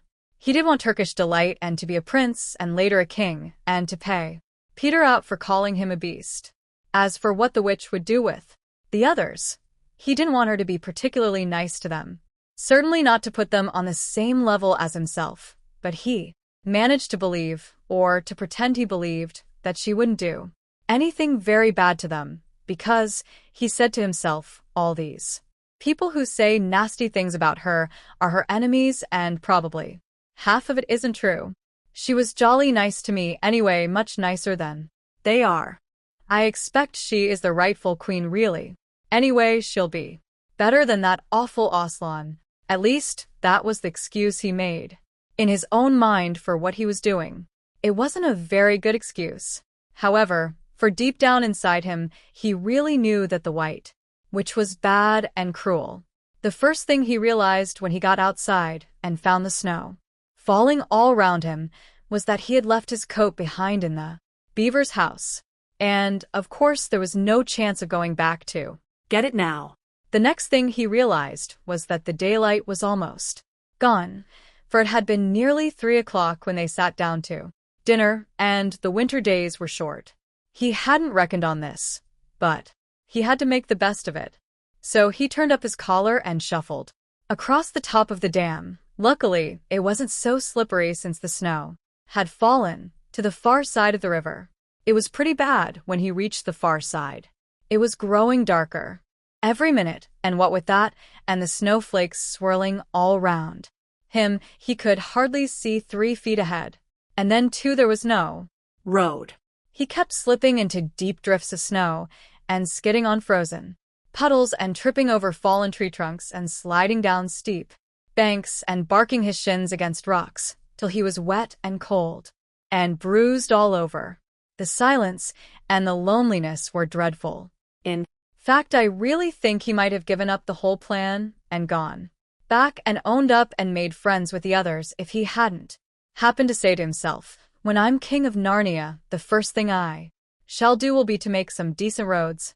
And, of course, that set him off thinking about being a king and all the other things he would do, and this cheered him up a good deal. He had just settled in his mind what sort of palace he would have, and how many cars and all, about his private cinema and where the principal railways would run, and what laws he would make against beavers and dams, and was putting the finishing touches to some schemes for keeping Peter in his place when the weather changed. First the snow stopped. Then a wind sprang up, and it became freezing cold. Finally, the clouds rolled away, and the moon came out. It was a full moon and shining on all that snow. It made everything almost as bright as day, only the shadows were rather confusing. He would never have found his way if the moon hadn't come out by the time he got to the other river you remember he had seen when they first arrived at the Beavers, a smaller river flowing into the great one lower down. He now reached this and turned to follow it up. But the little valley down which it came was much steeper and rockier than the one he had just left and much overgrown with bushes, so that he could not have managed it at all in the dark. Even as it was, he got wet through, for he had to stoop under branches and great loads of snow came sliding off onto his back. And every time this happened, he thought more and more how he hated Peter, just as if all this had been Peter's fault. But at last he came to a part where it was more level and the valley opened out. And there, on the other side of the river, quite close to him, in the middle of a little plain between two hills, he saw what must be the White Witch's house. And the moon was shining brighter than ever. The house was really a small castle. It seemed to be all towers, little towers with long pointed spires on them, sharp as needles. They looked like huge dunces' caps or sorcerers' caps, and they shone in the moonlight, and their long shadows looked strange on the snow. Edmund began to be afraid of the house, but it was too late to think of turning back now. He crossed the river on the ice and walked up to the house. There was nothing stirring, not the slightest sound anywhere. Even his own feet made no noise on the deep, newly fallen snow. He walked on and on, past corner after corner of the house, and past turret after turret. To find the door, he had to go right round to the far side before he found it. It was a huge arch, but the great iron gates stood wide open. Edmund crept up to the arch and looked inside into the courtyard, and there he saw a sight that nearly made his heart stop beating. Just inside the gate, with the moonlight shining on it, stood an enormous lion, crouched as if it was ready to spring. And Edmund stood in the shadow of the arch, afraid to go on and afraid to go back, with his knees knocking together. He stood there so long that his teeth would have been chattering with cold, even if they had not been chattering with fear. How long this really lasted, I don't know, but it seemed to Edmund to last for hours. Then at last he began to wonder why the lion was standing so still, for it hadn't moved 1 inch since he first set eyes on it. Edmund now ventured a little nearer, still keeping in the shadow of the arch as much as he could. He now saw from the way the lion was standing that it couldn't have been looking at him at all. But supposing it turns its head, thought Edmund. In fact, it was staring at something else, namely a little dwarf who stood with his back to it about 4 feet away. Aha, thought Edmund. When it springs at the dwarf, then will be my chance to escape. But still the lion never moved, nor did the dwarf. And now at last Edmund remembered what the others had said about the White Witch turning people into stone. Perhaps this was only a stone lion. And as soon as he had thought of that, he noticed that the lion's back and the top of its head were covered with snow. Of course, it must be only a statue. No living animal would have let itself get covered with snow. Then very slowly, and with his heart beating as if it would burst, Edmund ventured to go up to the lion. Even now he hardly dared to touch it, but at last he put out his hand, very quickly, and did. It was cold stone. He had been frightened of a mere statue.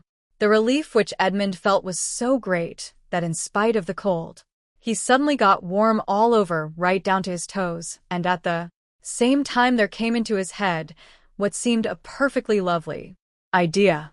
Probably, he thought, this is the great lion Aslan that they were all talking about. She's caught him already and turned him into stone. So that's the end of all their fine ideas about him. Pooh! Who's afraid of Aslan? And he stood there gloating over the stone lion, and presently he did something very silly and childish. He took a stump of lead pencil out of his pocket and scribbled a mustache on the lion's upper lip and then a pair of spectacles on its eyes. Then he said, "Yeah, silly old Aslan, how do you like being a stone? You thought yourself mighty fine, didn't you?" But in spite of the scribbles on it, the face of the great stone beast still looked so terrible and sad and noble, staring up in the moonlight, that Edmund didn't really get any fun out of jeering at it.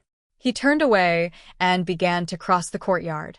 As he got into the middle of it, he saw that there were dozens of statues all about, standing here and there, rather as the pieces stand on a chessboard when it is halfway through the game. There were stone satyrs and stone wolves and bears and foxes and catamountains of stone. There were lovely stone shapes that looked like women, but who were really the spirits of trees. There was the great shape of a centaur and a winged horse and a long lithe creature that Edmund took to be a dragon. They all looked so strange standing there, perfectly lifelike and also perfectly still, in the bright, cold moonlight, that it was eerie work crossing the courtyard. Right in the very middle stood a huge shape like a man, but as tall as a tree, with a fierce face, and a shaggy beard, and a great club in its right hand. Even though he knew that it was only a stone giant, and not a live one, Edmund did not like going past it. He now saw that there was a dim light showing from a doorway on the far side of the courtyard. He went to it. There was a flight of stone steps going up to an open door. Edmund went up them. Across the threshold lay a great wolf. It's all right, he kept saying to himself. It's only a stone wolf. It can't hurt me, and he raised his leg to step over it. Instantly, the huge creature rose, with all the hair bristling along its back, opened a great, red mouth and said in a growling voice, "Who's there? Who's there? Stand still, stranger, and tell me who you are." "If you please, sir," said Edmund, trembling so that he could hardly speak. "My name is Edmund, and I'm the son of Adam that Her Majesty met in the wood the other day, and I've come to bring her the news that my brother and sisters are now in Narnia, quite close in the beaver's house. She wanted to see them." "I will tell Her Majesty," said the wolf. "Meanwhile, stand still on the threshold, as you value your life." Then it vanished into the house. Edmund stood and waited, his fingers aching with cold and his heart pounding in his chest, and presently the grey wolf, Maugrim, the chief of the witches' secret police, came bounding back and said, "Come in, come in, fortunate favourite of the queen, or else not so fortunate." And Edmund went in, taking great care not to tread on the wolf's paws. He found himself in a long gloomy hall with many pillars, full, as the courtyard had been, of statues. The one nearest the door was a little fawn with a very sad expression on its face, and Edmund couldn't help wondering if this might be Lucy's friend. The only light came from a single lamp, and close beside this sat the White Witch. "I'm come, Your Majesty," said Edmund, rushing eagerly forward. "How dare you come alone?" said the witch in a terrible voice. "Did I not tell you to bring the others with you?" "Please, Your Majesty," said Edmund, "I've done the best I can. I've brought them quite close. They're in the little house on top of the dam, just up the river with Mr. and Mrs. Beaver." A slow, cruel smile came over the witch's face. "Is this all your news?" she asked. "No, Your Majesty," said Edmund, and proceeded to tell her all he had heard before leaving the beaver's house. "What? Aslan?" cried the queen. "Aslan, is this true? If I find you have lied to me—" "Please, I'm only repeating what they said," stammered Edmund. But the queen, who was no longer attending to him, clapped her hands. Instantly the same dwarf whom Edmund had seen with her before appeared. "Make ready our sledge," ordered the witch, "and use the harness without bells." Chapter 10. The spell begins to break. Now we must go back to Mr. and Mrs. Beaver, and the 3 other children. As soon as Mr. Beaver said, "There's no time to lose," everyone began bundling themselves into coats, except Mrs. Beaver, who started picking up sacks and laying them on the table and said, "Now, Mr. Beaver, just reach down that ham, and here's a packet of tea, and there's sugar, and some matches. And if someone will get 2 or 3 loaves out of the crock over there in the corner." "What are you doing, Mrs. Beaver?" exclaimed Susan. "Packing a load for each of us, dearie," said Mrs. Beaver very coolly. "You didn't think we'd set out on a journey with nothing to eat, did you?" "But we haven't time," said Susan, buttoning the collar of her coat. "She may be here any minute." "That's what I say," chimed in Mr. Beaver. "Get along with you all," said his wife. "Think it over, Mr. Beaver. She can't be here for quarter of an hour at least." "But don't we want as big a start as we can possibly get?" said Peter. "If we're to reach the stone table before hers?" "You've got to remember that, Mrs. Beaver," said Susan. "As soon as she has looked in here and finds we're gone, she'll be off at top speed." "That she will," said Mrs. Beaver. But we can't get there before her whatever we do, for she'll be on a sledge, and we'll be walking. Then have we no hope, said Susan. Now don't you get fussing, there's a dear, said Mrs. Beaver, but just get half a dozen clean handkerchiefs out of the drawer. Course. We've got a hope. We can't get there before her, but we can keep under cover and go by ways she won't expect, and perhaps we'll get through. That's true enough, Mrs. Beaver, said her husband. But it's time. We were out of this. And don't you start fussing either, Mr. Beaver, said his wife. There. That's better. There's 5 loads, and the smallest for the smallest of us. That's you, my dear, she added, looking at Lucy. Oh, do please come on, said Lucy. Well, I'm nearly ready now, answered Mrs. Beaver at last, allowing her husband to help her into her snow boots. I suppose the sewing machines took heavy to bring. Yes. It is, said Mr. Beaver. A great deal too heavy. And you don't think you'll be able to use it while we're on the run, I suppose? I can't abide the thought of that which fiddling with it, said Mrs. Beaver, and breaking it or stealing it, as likely as not. Oh, please, please, please do hurry, said the 3 children. And so at last they all got outside, and Mr. Beaver locked the door. It'll delay her a bit, he said. And they set off, all carrying their loads over their shoulders.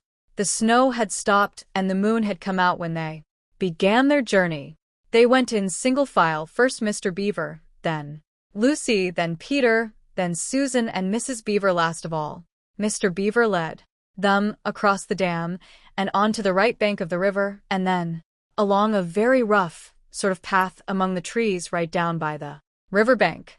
The sides of the valley, shining in the moonlight, towered up far above them on either hand.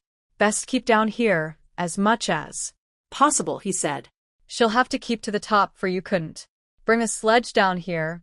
It would have been a pretty enough scene to look at it through a window from a comfortable armchair, and even as things were, Lucy enjoyed it at first. But as they went on walking and walking and walking, and as the sack she was carrying felt heavier and heavier, she began to wonder how she was going to keep up at all. And she stopped looking at the dazzling brightness of the frozen river with all its waterfalls of ice, and at the white masses of the treetops and the great glaring moon and the countless stars, and could only watch the little short legs of Mr. Beaver going pad, pad, pad, pad through the snow in front of her, as if they were never going to stop. Then the moon disappeared, and the snow began to fall once more. And, at last, Lucy was so tired that she was almost asleep and walking at the same time, when suddenly she found that Mr. Beaver had turned away from the riverbank to the right and was leading them steeply uphill into the very thickest bushes. And then, as she came fully awake, she found that Mr. Beaver was just vanishing into a little hole in the bank which had been almost hidden under the bushes until you were quite on top of it. In fact, by the time she realized what was happening, only his short flat tail was showing. Lucy immediately stooped down and crawled in after him. Then she heard noises of scrambling and puffing and panting behind her, and in a moment all 5 of them were inside. "Wherever is this?" said Peter's voice, sounding tired and pale in the darkness.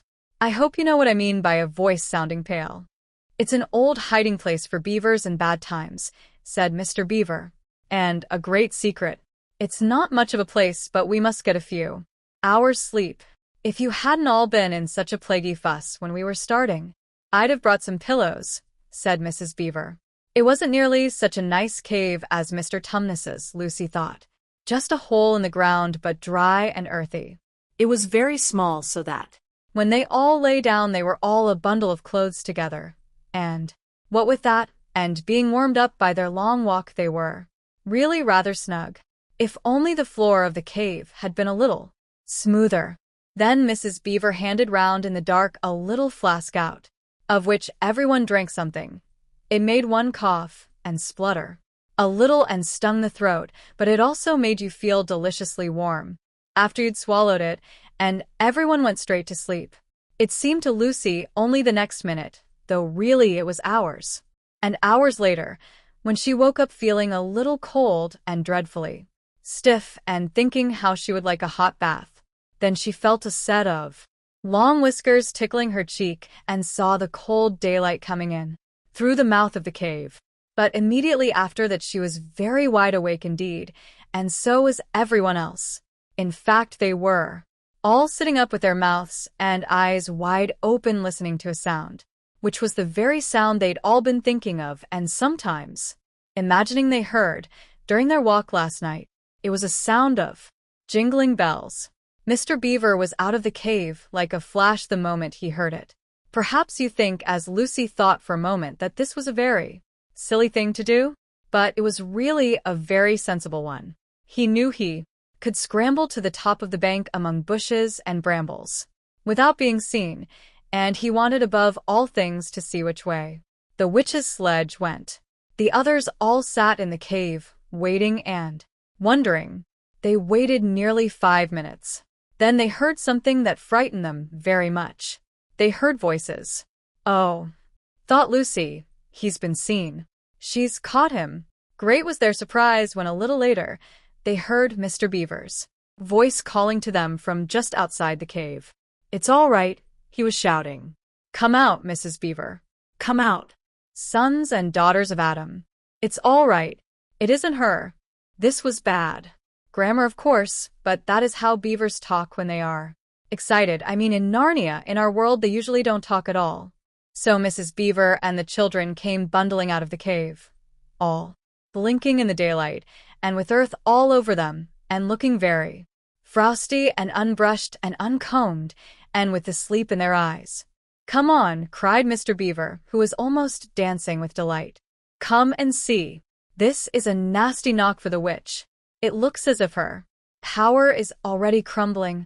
What do I mean, Mr. Beaver? Panted Peter as they all scrambled up the steep bank of the valley together. Didn't I tell you, answered Mr. Beaver, that she'd made it always winter and never Christmas? Didn't I tell you? Well, just come and see. And then they were all at the top and did see. It was a sledge, and it was reindeer with bells on their harness. But they were far bigger than the witch's reindeer, and they were not white, but brown. And on the sledge sat a person whom everyone knew the moment they set eyes on him. He was a huge man, in a bright red robe, bright as hollyberries, with a hood that had fur inside it, and a great white beard that fell like a foamy waterfall over his chest. Everyone knew him, because, though you see people of his sort only in Narnia, you see pictures of them and hear them talked about even in our world, the world on this side of the wardrobe door. But when you really see them in Narnia, it is rather different. Some of the pictures of Father Christmas in our world make him look only funny and jolly. But now that the children actually stood looking at him, they didn't find it quite like that. He was so big and so glad and so real that they all became quite still. They felt very glad, but also solemn. I've come at last, said he. She has kept me out for a long time, but I have gotten at last. Aslan is on the move. The witch's magic is weakening, and Lucy felt running through her that deep shiver of gladness, which you only get if you are being solemn and still. And now, said Father Christmas, for your presents. There is a new and better sewing machine for you, Mrs. Beaver. I will drop it in your house as I pass. If you please, sir, said Mrs. Beaver, making a curtsy. It's locked up. Locks and bolts make no difference to me, said Father Christmas. And as for you, Mr. Beaver, when you get home, you will find your dam finished and mended and all the leaks stopped and a new sluice gate fitted. Mr. Beaver was so pleased that he opened his mouth very wide and then found he couldn't say anything at all. Peter, Adam's son, said Father Christmas. Here, sir, said Peter. These are your presents, was the answer, and they are tools, not toys. The time to use them is perhaps near at hand. Bear them well. With these words he handed to Peter a shield and a sword. The shield was the color of silver, and across it there ramped a red lion, as bright as a ripe strawberry at the moment when you pick it. The hilt of the sword was of gold, and it had a sheath and a sword belt and everything. it needed, and it was just the right size and weight for Peter to use. Peter was silent and solemn as he received these gifts, for he felt they were a very serious kind of present. "Susan, Eve's daughter," said Father Christmas. "These are for you," and he handed her a bow and a quiver full of arrows and a little ivory horn. "You must use the bow only in great need," he said, "for I do not mean you to fight in the battle. It does not easily miss. And When you put this horn to your lips and blow it, then wherever you are, I think help of some kind will come to you." Last of all he said, "Lucy, Eve's daughter," and Lucy came forward. He gave her a little bottle of what looked like glass, but people said afterwards that it was made of diamond, and a small dagger. "In this bottle," he said, "there is cordial made of the juice of one of the fire flowers that grow in the mountains of the sun. If you, or any of your friends is hurt, a few drops of this restore them. And the dagger is to defend yourself at great need. For you also are not to be in battle." "Why, sir," said Lucy, I don't know, but I think I could be brave enough." "That is not the point," he said, "but battles are ugly when women fight." And now, here he suddenly looked less grave. "Here is something for the moment for you all," and he brought out, I suppose, from the big bag at his back, but nobody quite saw him do it, a large tray containing 5 cups and saucers, a bowl of lumped sugar, a jug of cream, and a great big teapot all sizzling and piping hot. Then he cried out, "Merry Christmas! Long live the true king!" and cracked his whip, and he and the reindeer and the sledge and all were out of sight before anyone realized that they had started. Peter had just drawn his sword out of its sheath and was showing it to Mr. Beaver when Mrs. Beaver said, now then, don't stand talking there till the tea's got cold. Just like men. Come and help to carry the tray down, and we'll have breakfast." What a mercy! I thought of bringing the bread knife. So down the steep bank they went and back to the cave, and Mr. Beaver cut some of the bread and ham into sandwiches, and Mrs. Beaver poured out the tea, and everyone enjoyed themselves.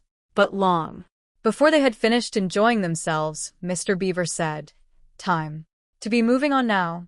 Chapter 11. Aslan is nearer. Edmund, meanwhile, had been having a most disappointing time. When the dwarf had gone to get the sledge ready, he expected that the witch would start being nice to him, as she had been at their last meeting, but she said nothing at all. And when at last Edmund plucked up his courage to say, "Please, your majesty, could I have some Turkish delight?" You, said Dash. She answered, "Silence, fool." Then she appeared to change her mind, and said, as if to herself, "And yet it will not do to have the brat fainting on the way," and once more clapped her hands. Another dwarf appeared. "Bring the human creature food and drink," she said. The dwarf went away and presently returned bringing an iron bowl, with some water in it, and an iron plate with a hunk of dry bread on it. He grinned in a repulsive manner as he set them down on the floor, beside Edmund, and said, "Turkish delight for the little prince." "Ha, ha, "Ha! Take it away," said Edmund sulkily. "I don't want dry bread." "But—" The witch suddenly turned on him with such a terrible expression on her face that he apologized and began to nibble at the bread, though it was so stale he could hardly get it down. "You may be glad enough of it before you taste bread again," said the witch. While he was still chewing away, the first dwarf came back and announced that the sledge was ready. The White Witch rose and went out, ordering Edmund to go with her. The snow was again falling as they came into the courtyard, but she took no notice of that and made Edmund sit beside her on the sledge. But before they drove off, she called Maugrim, and he came bounding like an enormous dog to the side of the sledge.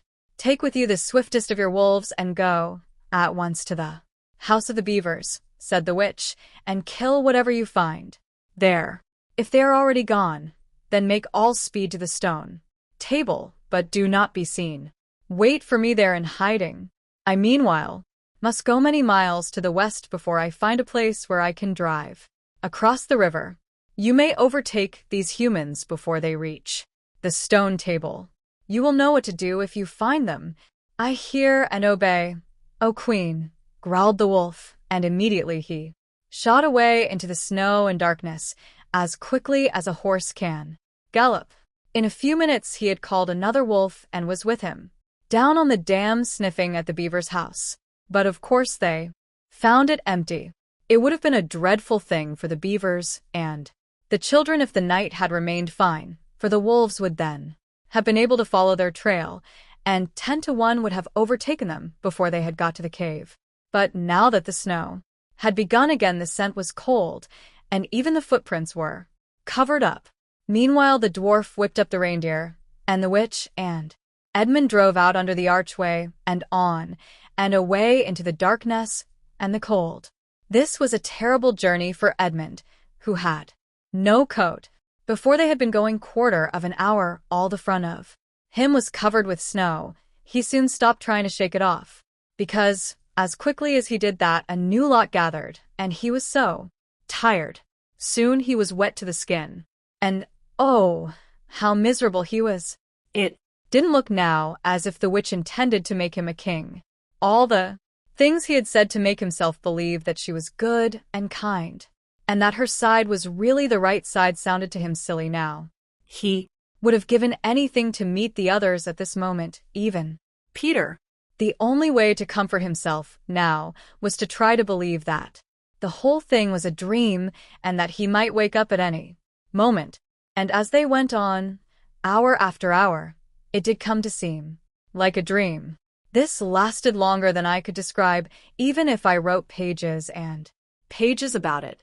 But I will skip on to the time when the snow had stopped, and the morning had come, and they were racing along in the daylight. And still they went on with no sound but the everlasting swish of the snow and the creaking of the reindeer's harness.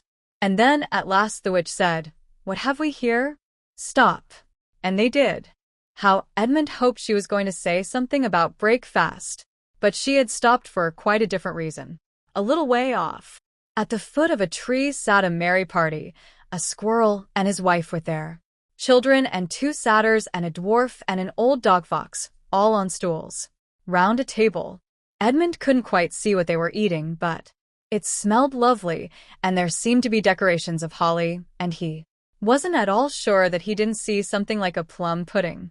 At the moment when the sledge stopped, the fox, who was obviously the oldest person present, had just risen to its feet, holding a glass in its right paw as if it was going to say something.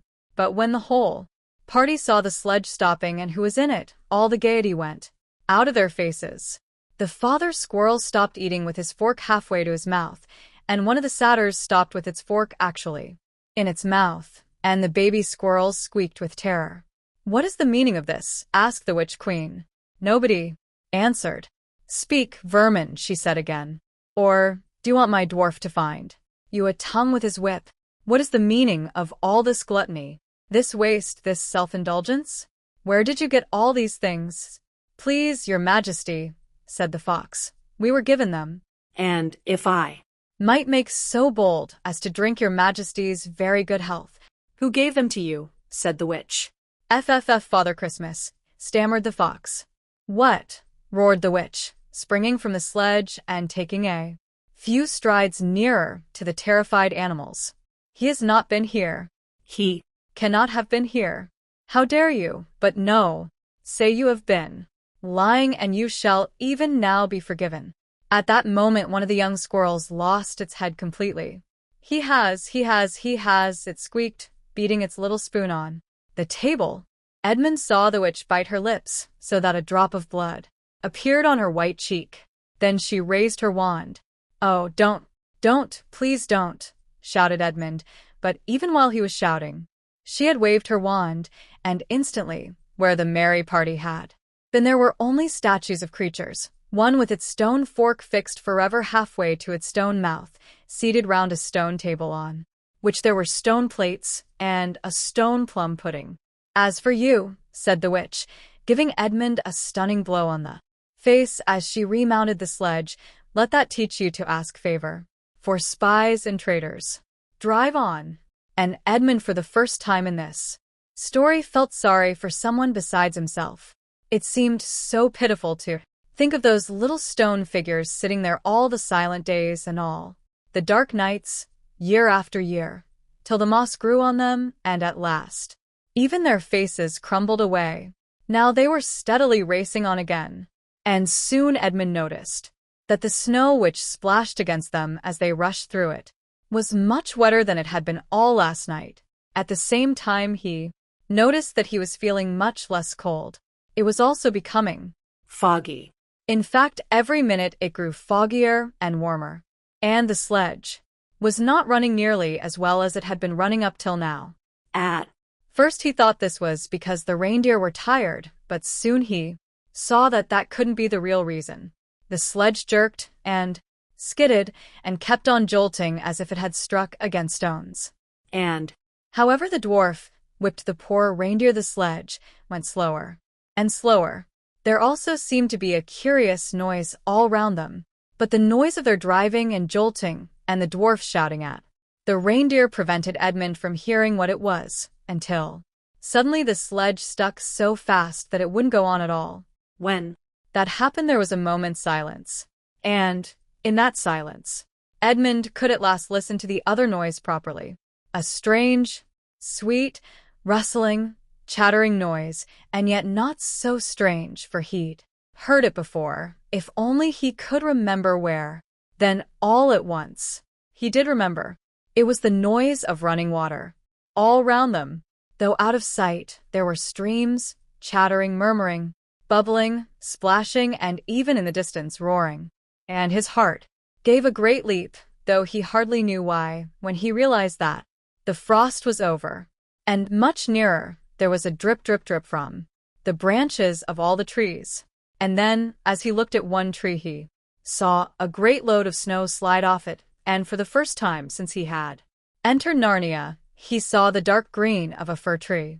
But he hadn't time to listen or watch any longer, for the witch said, "Don't sit staring, fool. Get out and help." And of course Edmund had to obey. He stepped out into the snow, but it was really only slush by now, and began helping the dwarf to get the sledge out of the muddy hole it had got into.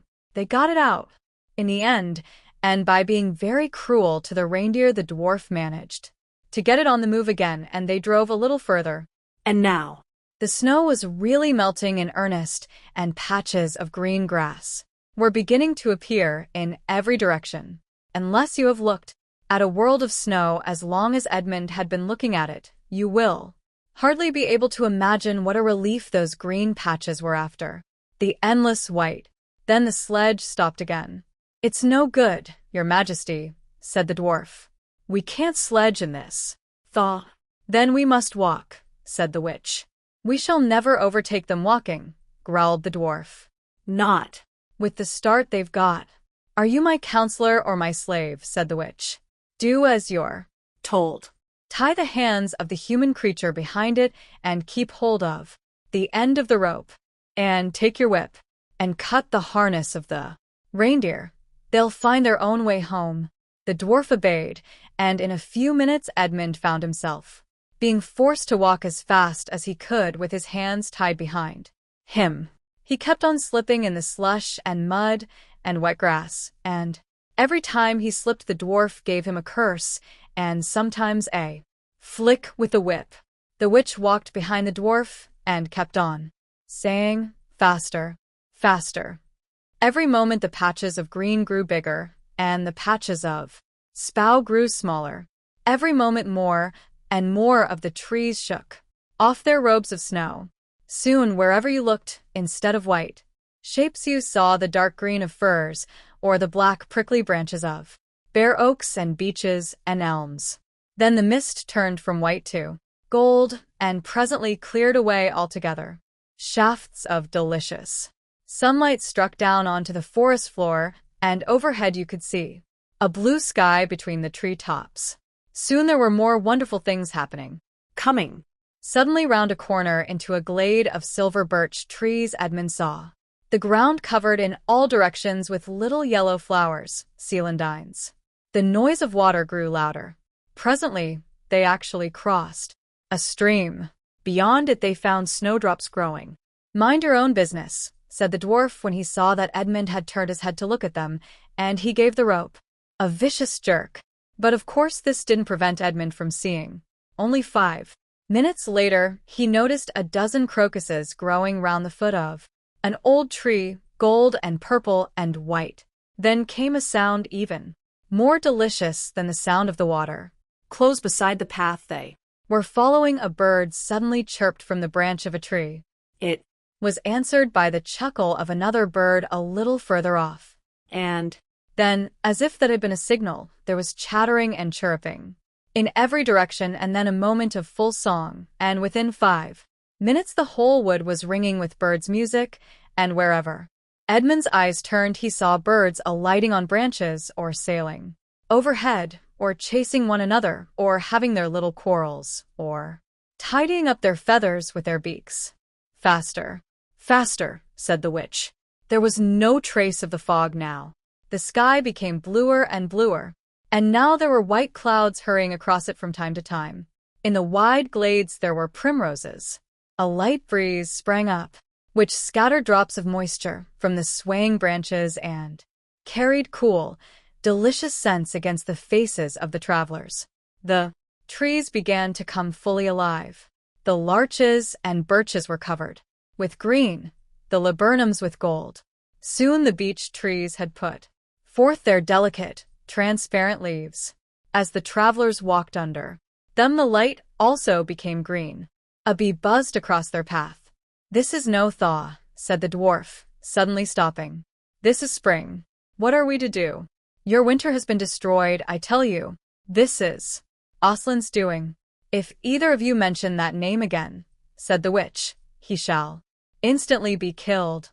Chapter 12. Peter's First Battle. While the dwarf and the white witch were saying this, miles away the beavers and the children were walking on hour after hour into what seemed a Delisaya stream. Long ago they had left the coats behind them, and by now they had even stopped saying to one another, "Look, there's a kingfisher," or "I say, bluebells," or "What was that lovely smell?" or "Just listen to that thrush." They walked on, in silence, drinking it all in, passing through patches of warm sunlight, into cool, green thickets, and out again into wide, mossy glades where tall elms raised the leafy roof far overhead, and then into dense masses of flowering currant, and among hawthorn bushes where the sweet smell was almost overpowering. They had been just as surprised as Edmund when they saw the winter vanishing, and the whole wood passing in a few hours or so from January to May. They hadn't even known for certain, as the witch did, that this was what would happen when Aslan came to Narnia. but They all knew that it was her spells which had produced the endless winter, and therefore they all knew when this magic spring began that something had gone wrong, and badly wrong, with the witches' schemes. And after the thaw had been going on for some time, they all realized that the witch would no longer be able to use her sledge. After that, they didn't hurry so much, and they allowed themselves more rests and longer ones. They were pretty tired by now, of course, but not what I'd call bitterly tired. Only slow and feeling very dreamy and quiet inside, as one does when one is coming to the end of a long day.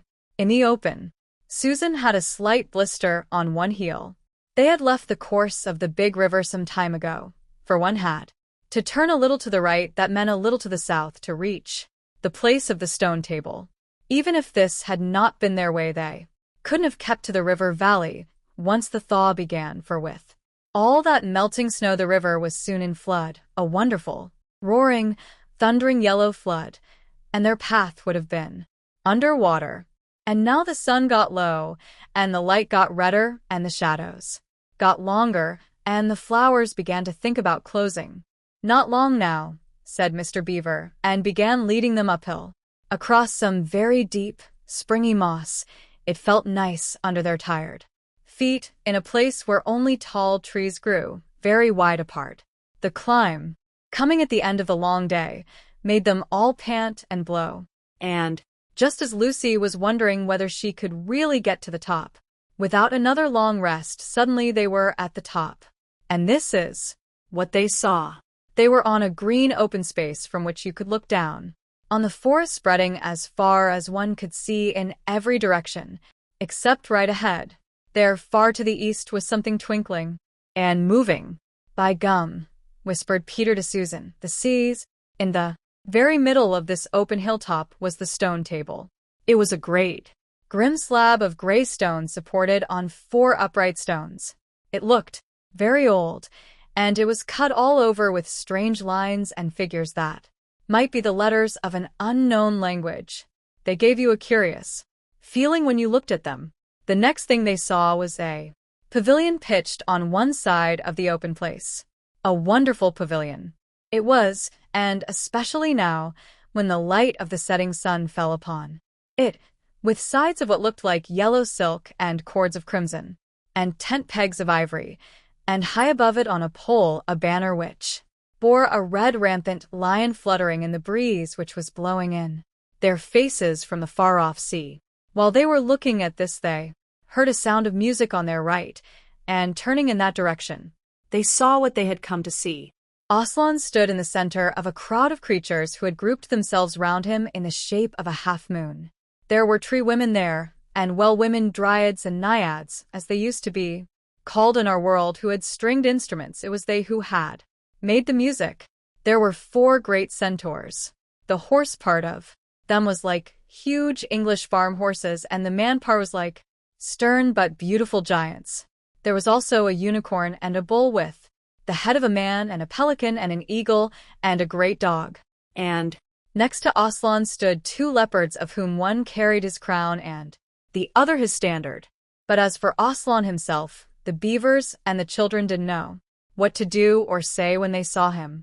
People who have not been in Narnia sometimes think that a thing cannot be good and terrible at the same time. If the children had ever thought so, they were cured of it.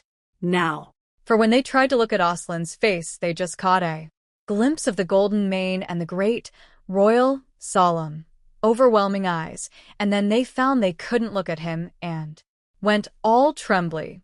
Go on, whispered Mr. Beaver.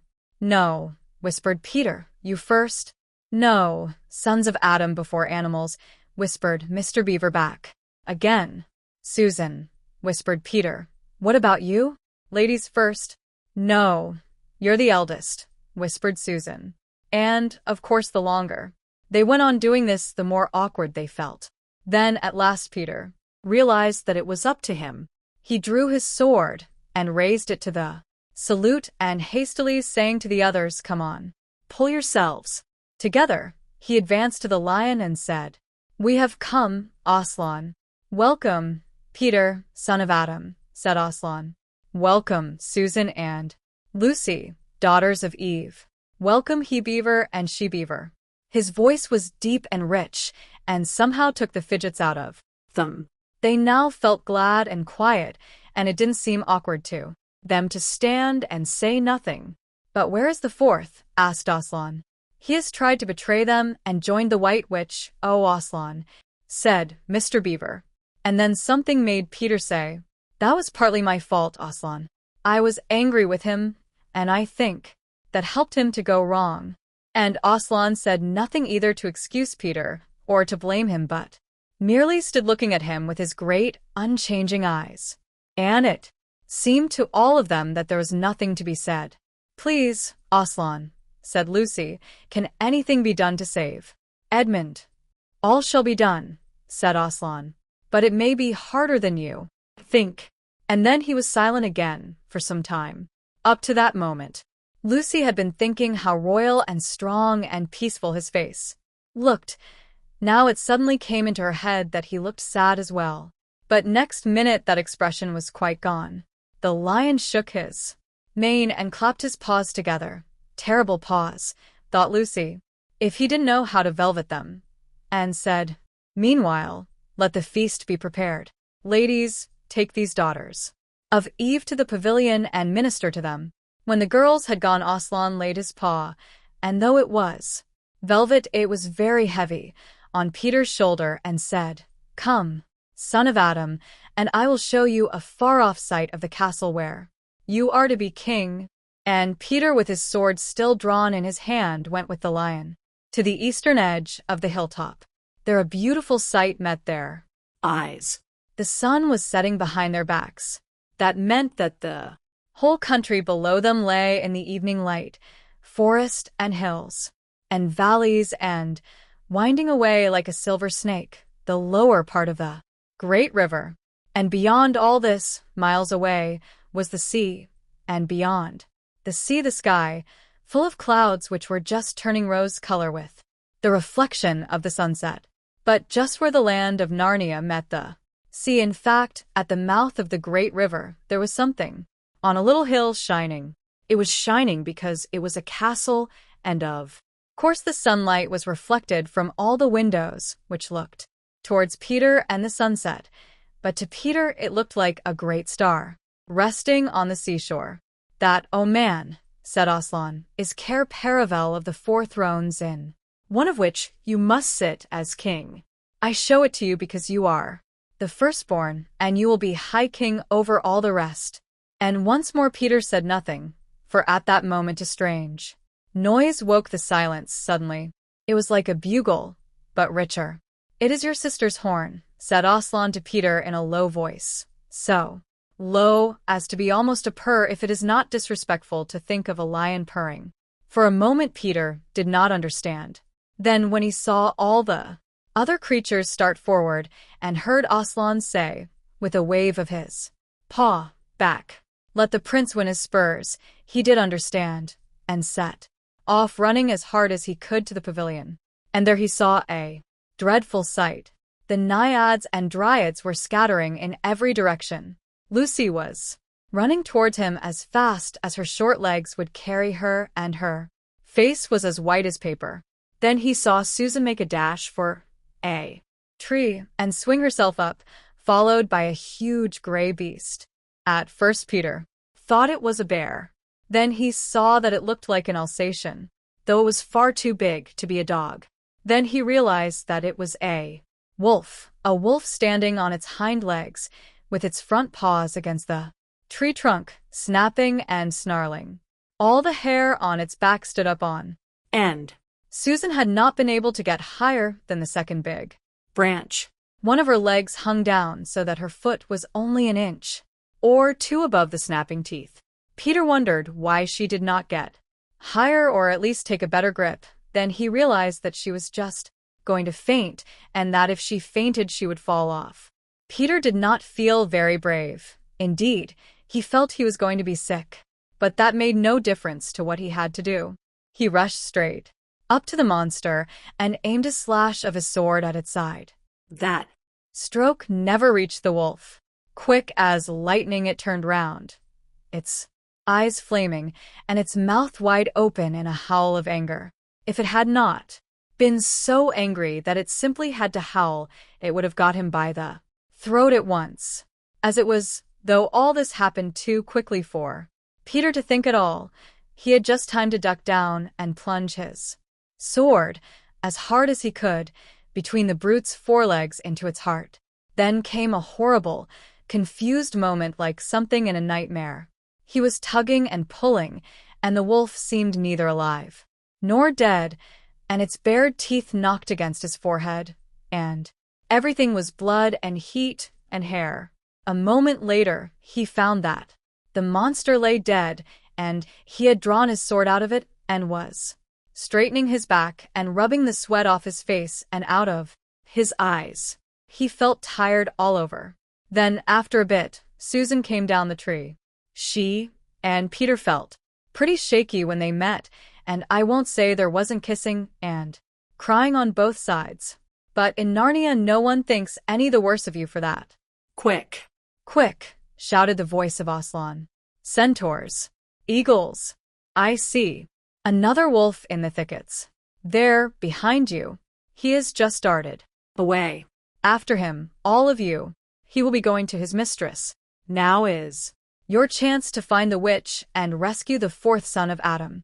And instantly, with a thunder of hoofs and beating of wings, a dozen or so of the swiftest creatures disappeared into the gathering darkness. Peter, still out of breath, turned and saw Aslan close at hand. "You have forgotten to clean your sword," said Aslan. It was true. Peter blushed when he looked at the bright blade and saw it all smeared with the wolf's hair and blood. He stooped down and wiped it quite clean on the grass and then wiped it quite dry on his coat. "Hand it to me and kneel, son of Adam," said Aslan. And when Peter had done so, he struck him with the flat of the blade and said, "Rise up, Sir Peter Wolfsbane, and whatever happens, never forget to wipe your sword." Chapter 13. Deep Magic from the Dawn of Time. Now we must get back to Edmund. When he had been made to walk far further than he had ever known that anybody could walk, the witch at last halted in a dark valley all overshadowed with fir trees and yew trees. Edmund simply sank down and lay on his face doing nothing at all, and not even caring what was going to happen next provided they would let him lie still. He was too tired even to notice how hungry and thirsty he was. The witch and the dwarf were talking close beside him, in low tones. "No," said the dwarf, "it is no use now, O Queen. They must have reached the stone table by now. Perhaps the wolf will smell us out and bring us news," said the Witch. "It cannot be good news if he does," said the dwarf. "For thrones in Cair Paravel," said the witch. "How if only 3 were filled? That would not fulfill the prophecy." "What difference would that make now that Hay's here?" said the Dwarf. He did not dare, even now, to mention the name of Aslan to his mistress. "He may not stay long, and then we would fall upon the 3 at Cair. Yet it might be better," said the dwarf, "to keep this one here." He kicked Edmund for bargaining with Yes. and have him rescued, said the witch scornfully. "Then," said the dwarf, "we had better do what we have to do at once."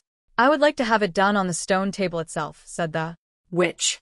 "That is the proper place. That is where it has always been done before. It will be a long time now before the stone table can again be put to its proper use," said the dwarf.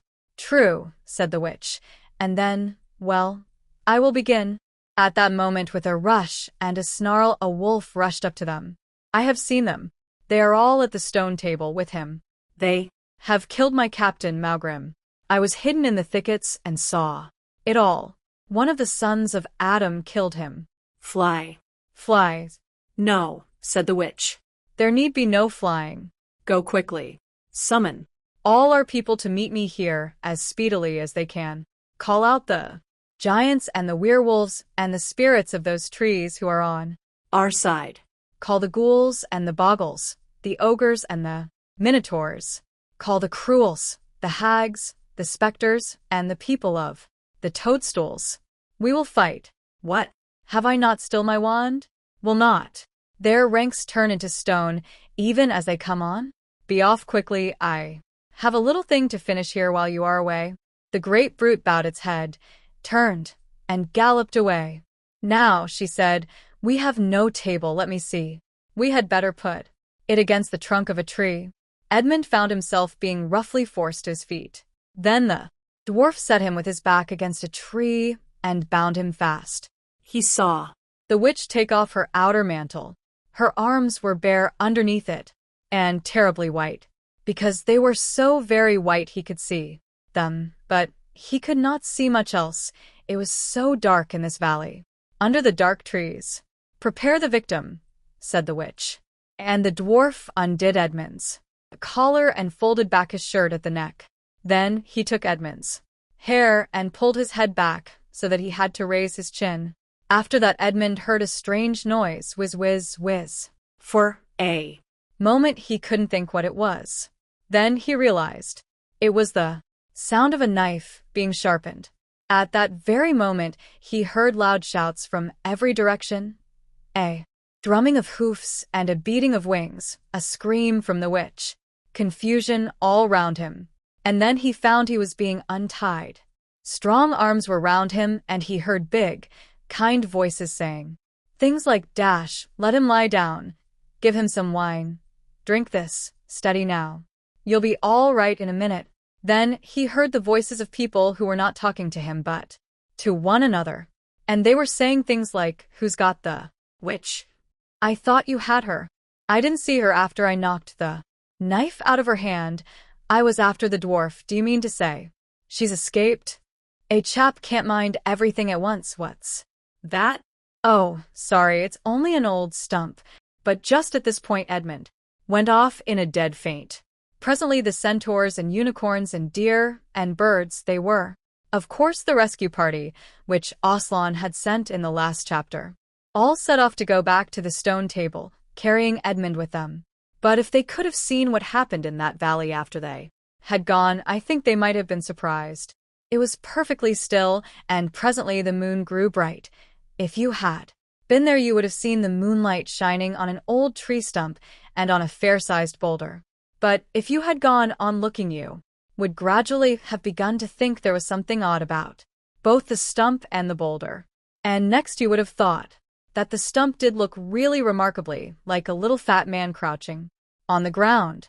And if you had watched long enough, you would have seen the stump walk across to the boulder, and the boulder sit up and begin talking to the stump, for in reality the stump and the boulder were simply the witch and the dwarf, for it was part of her magic that she could make things look like what they aren't, and she had the presence of mind to do so at the very moment when the knife was knocked out of her hand. She had kept hold of her wand, so it had been kept safe, too. When the other children woke up next morning, they had been sleeping on piles of cushions in the pavilion. The first thing they heard from Mrs. Beaver was that their brother had been rescued and brought into camp late last night, and was at that moment with Aslan. As soon as they had breakfasted, they all went out, and there they saw Aslan and Edmund walking together in the dewy grass, apart from the rest of the court. There is no need to tell you, and no one ever heard what Aslan was saying, but it was a conversation which Edmund never forgot. As the others drew nearer, Aslan turned to meet them, bringing Edmund with him. "Here is your brother," he said, "and there is no need to talk to him about what is past." Edmund shook hands with each of the others and said to each of them in turn, "I'm sorry," and everyone said, "That's all right." And then everyone wanted very hard to say something which would make it quite clear that they were all friends with him again, something ordinary and natural, and of course no one could think of anything in the world to say. But before they had time to feel really awkward, one of the leopards approached Aslan and said, "Sire, there is a messenger from the enemy who craves audience." "Let him approach," said Aslan. The leopard went away and soon returned leading the witch's dwarf. "What is your message, son of Earth?" asked Aslan. "The Queen of Narnia and Empress of the Lone Islands desires a safe conduct to come and speak with you," said the dwarf, "on a matter which is as much to your advantage as to hers." "Queen of Narnia, indeed," said Mr. Beaver. "Of all the cheek dash." "Peace, Beaver," said Aslan. "All names will soon be restored to their proper owners. In the meantime, we will not dispute about them. Tell your mistress, son of Earth, that I grant her safe conduct on condition that she leaves her wand behind her at that great oak." This was agreed to, and 2 leopards went back with the dwarf to see that the conditions were properly carried out. "But supposing she turns the 2 leopards into stone," whispered Lucy to Peter. I think the same idea had occurred to the leopards themselves. At any rate, as they walked off, their fur was all standing up on their backs and their tails were bristling, like a cat's when it sees a strange dog. "It'll be all right," whispered Peter in reply. He wouldn't send them if it weren't. A few minutes later, the witch herself walked out onto the top of the hill and came straight across and stood before Aslan. The 3 children who had not seen her before felt shudders running down their backs at the sight of her face, and there were low growls among all the animals present. Though it was bright sunshine, everyone felt suddenly cold. The only 2 people present who seemed to be quite at their ease were Aslan and the witch herself. It was the oddest thing to see those 2 faces, the golden face and the dead white face, so close together. Not that the witch looked Aslan exactly in his eyes. Mrs. Beaver particularly noticed this. "You have a traitor there, Aslan," said the witch. Of course, everyone present knew that she meant Edmund, But Edmund had got past thinking about himself after all he'd been through and after the talk he'd had that morning. He just went on looking at Aslan. It didn't seem to matter what the witch said. Well, said Aslan. His offense was not against you. Have you forgotten the deep magic? Asked the witch. Let us say I have forgotten it, answered Aslan gravely. Tell us of this deep magic. Tell you, said the witch, her voice growing suddenly shriller. Tell you what is written on that very table of stone which stands beside us. Tell you what is written in letters deep as a spear is long on the firestones on the secret hill. Tell you what is engraved on the scepter of the emperor beyond the sea. You at least know the magic which the emperor put into Narnia at the very beginning. You know that every traitor belongs to me as my lawful prey, and that for every treachery I have a right to a kill. Oh, said Mr. Beaver. So that show you came to imagine yourself a queen because you were the emperor's hangman. I see. Peace, Beaver, said Aslan, with a very low growl. And so, continued the witch, that human creature is mine. His life is forfeit to me. His blood is my property. Come and take it then, said the bull, with the man's head in a great, bellowing voice. Fool, said the witch with a savage smile that was almost a snarl. Do you really think your master can rob me of my rights by mere force? He knows the deep magic better than that. He knows that unless I have blood, as the law says, all Narnia will be overturned and perish in fire and water. It is very true, said Aslan. I do not deny it. Oh, Aslan, whispered Susan in the lion's ear. Can't we, you won't, will you? Can't we do something about the deep magic? Isn't there something you can work against it? Work against the emperor's magic, said Aslan, turning to her with something like a frown on his face. And nobody ever made that suggestion to him again. Edmund was on the other side of Aslan, looking all the time at Aslan's face. He felt a choking feeling and wondered if he ought to say something, but a moment later he felt that he was not expected to do anything except to wait and do what he was told. Fall back, all of you, said Aslan, and I will talk to the witch. Alone. They all obeyed. It was a terrible time this, waiting and wondering, while the lion and the witch talked earnestly together in low voices. Lucy said, "Oh, Edmund," and began to cry. Peter stood with his back to the others looking out at the distant sea. The beavers stood, holding each other's paws with their heads bowed. The centaurs stamped uneasily with their hoofs.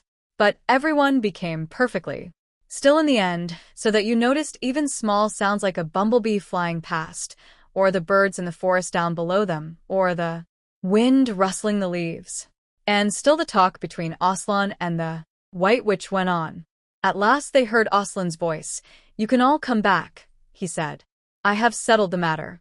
She has renounced the claim on your brother's blood."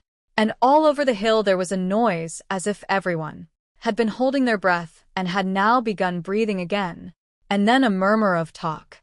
The witch was just turning away with a look of fierce joy on her face, when she stopped and said, "But how do I know this promise will be kept?" "Har!" roared Aslan, half rising from his throne, and his great mouth opened wider and wider, and the roar grew louder and louder. And the witch, after staring for a moment with her lips wide apart, picked up her skirts and fairly ran for her life. Chapter 14. The Triumph of the Witch. As soon as the witch had gone, Aslan said, "We must move from this place at once. It will be wanted for other purposes. We shall encamp tonight at the fords of Baruna." Of course, everyone was dying to ask him how he had arranged matters with the witch, but his face was stern and everyone's ears were still ringing with the sound of his roar, and so nobody dared. After a meal, which was taken in the open air on the hilltop, for the sun had got strong by now and dried the grass, they were busy for a while taking the pavilion down and packing things up. Before 2 o'clock they were on the march and set off in a northeasterly direction, walking at an easy pace, for they had not far to go. During the first part of the journey, Aslan explained to Peter his plan of campaign. "As soon as she has finished her business in these parts, he said, the witch and her crew will almost certainly fall back to her house and prepare for siege. You may, or may not be able to, cut her off and prevent her from reaching it. He then went on to outline 2 plans of battle, one for fighting the witch and her people in the wood, and another for assaulting her castle. And all the time he was advising Peter how to conduct the operations, saying things like, "You must put your centaurs in such and such a place," or "You must post scouts to see that she doesn't do so and so," till at last Peter said, "But you will be there yourself, Aslan." "I can give you no promise of that," answered the lion. And he continued giving Peter his instructions. For the last part of the journey, it was Susan and Lucy who saw most of him. He did not talk very much and seemed to them to be sad. It was still afternoon when they came down to a place where the river valley had widened out and the river was broad and shallow. This was the fords of Varuna, and Aslan gave orders to halt on this side of the water. But Peter said, wouldn't it be better to camp on the far side, for fear she should try a night attack or anything? Aslan, who seemed to have been thinking about something else, roused himself with a shake of his magnificent mane and said, what's that?" Peter said it all over again. "No," said Aslan in a dull voice, as if it didn't matter. "No. She will not make an attack tonight." And then he sighed deeply. But presently he added, "All the same, it was well thought of. That is how a soldier ought to think. But it doesn't really matter." So they proceeded to pitch their camp. Aslan's mood affected everyone that evening. Peter was feeling uncomfortable too at the idea of fighting the battle on his own. The news that Aslan might not be there had come as a great shock to him. Supper that evening was a quiet meal. Everyone felt how different it had been last night, or even that morning. It was as if the good times, having just begun, were already drawing to their end. This feeling affected Susan so much that she couldn't get to sleep. When she went to bed, and after she had lain counting sheep and turning over and over, she heard Lucy give a long sigh and turn over just beside her in the darkness. "Can't you get to sleep either?" said Susan. "No," said Lucy. "I thought you were asleep." "I say, Susan." "What?" "I've a most horrible feeling, as if something were hanging over us." "Have you?" "Because, as a matter of fact, so have I." "Something about Aslan," said Lucy. "Either some dreadful thing is going to happen to him, or something dreadful that he's going to do." "There's been something wrong with him all afternoon," said Susan. "Lucy, what was that he said about not being with us at the battle? You don't think he could be stealing away and leaving us tonight, do you?"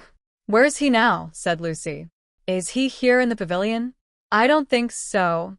"Susan, let's go outside and have a look round. We might see him." "All right, let's," said Susan.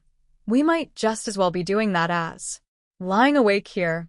Very quietly, the 2 girls groped their way among the other sleepers and crept out of the tent. The moonlight was bright, and everything was quite still except for the noise of the river chattering over the stones. Then Susan suddenly caught Lucy's arm and said, "Look, On the far side of the camping ground, just where the trees began, they saw the lion slowly walking away from them into the wood."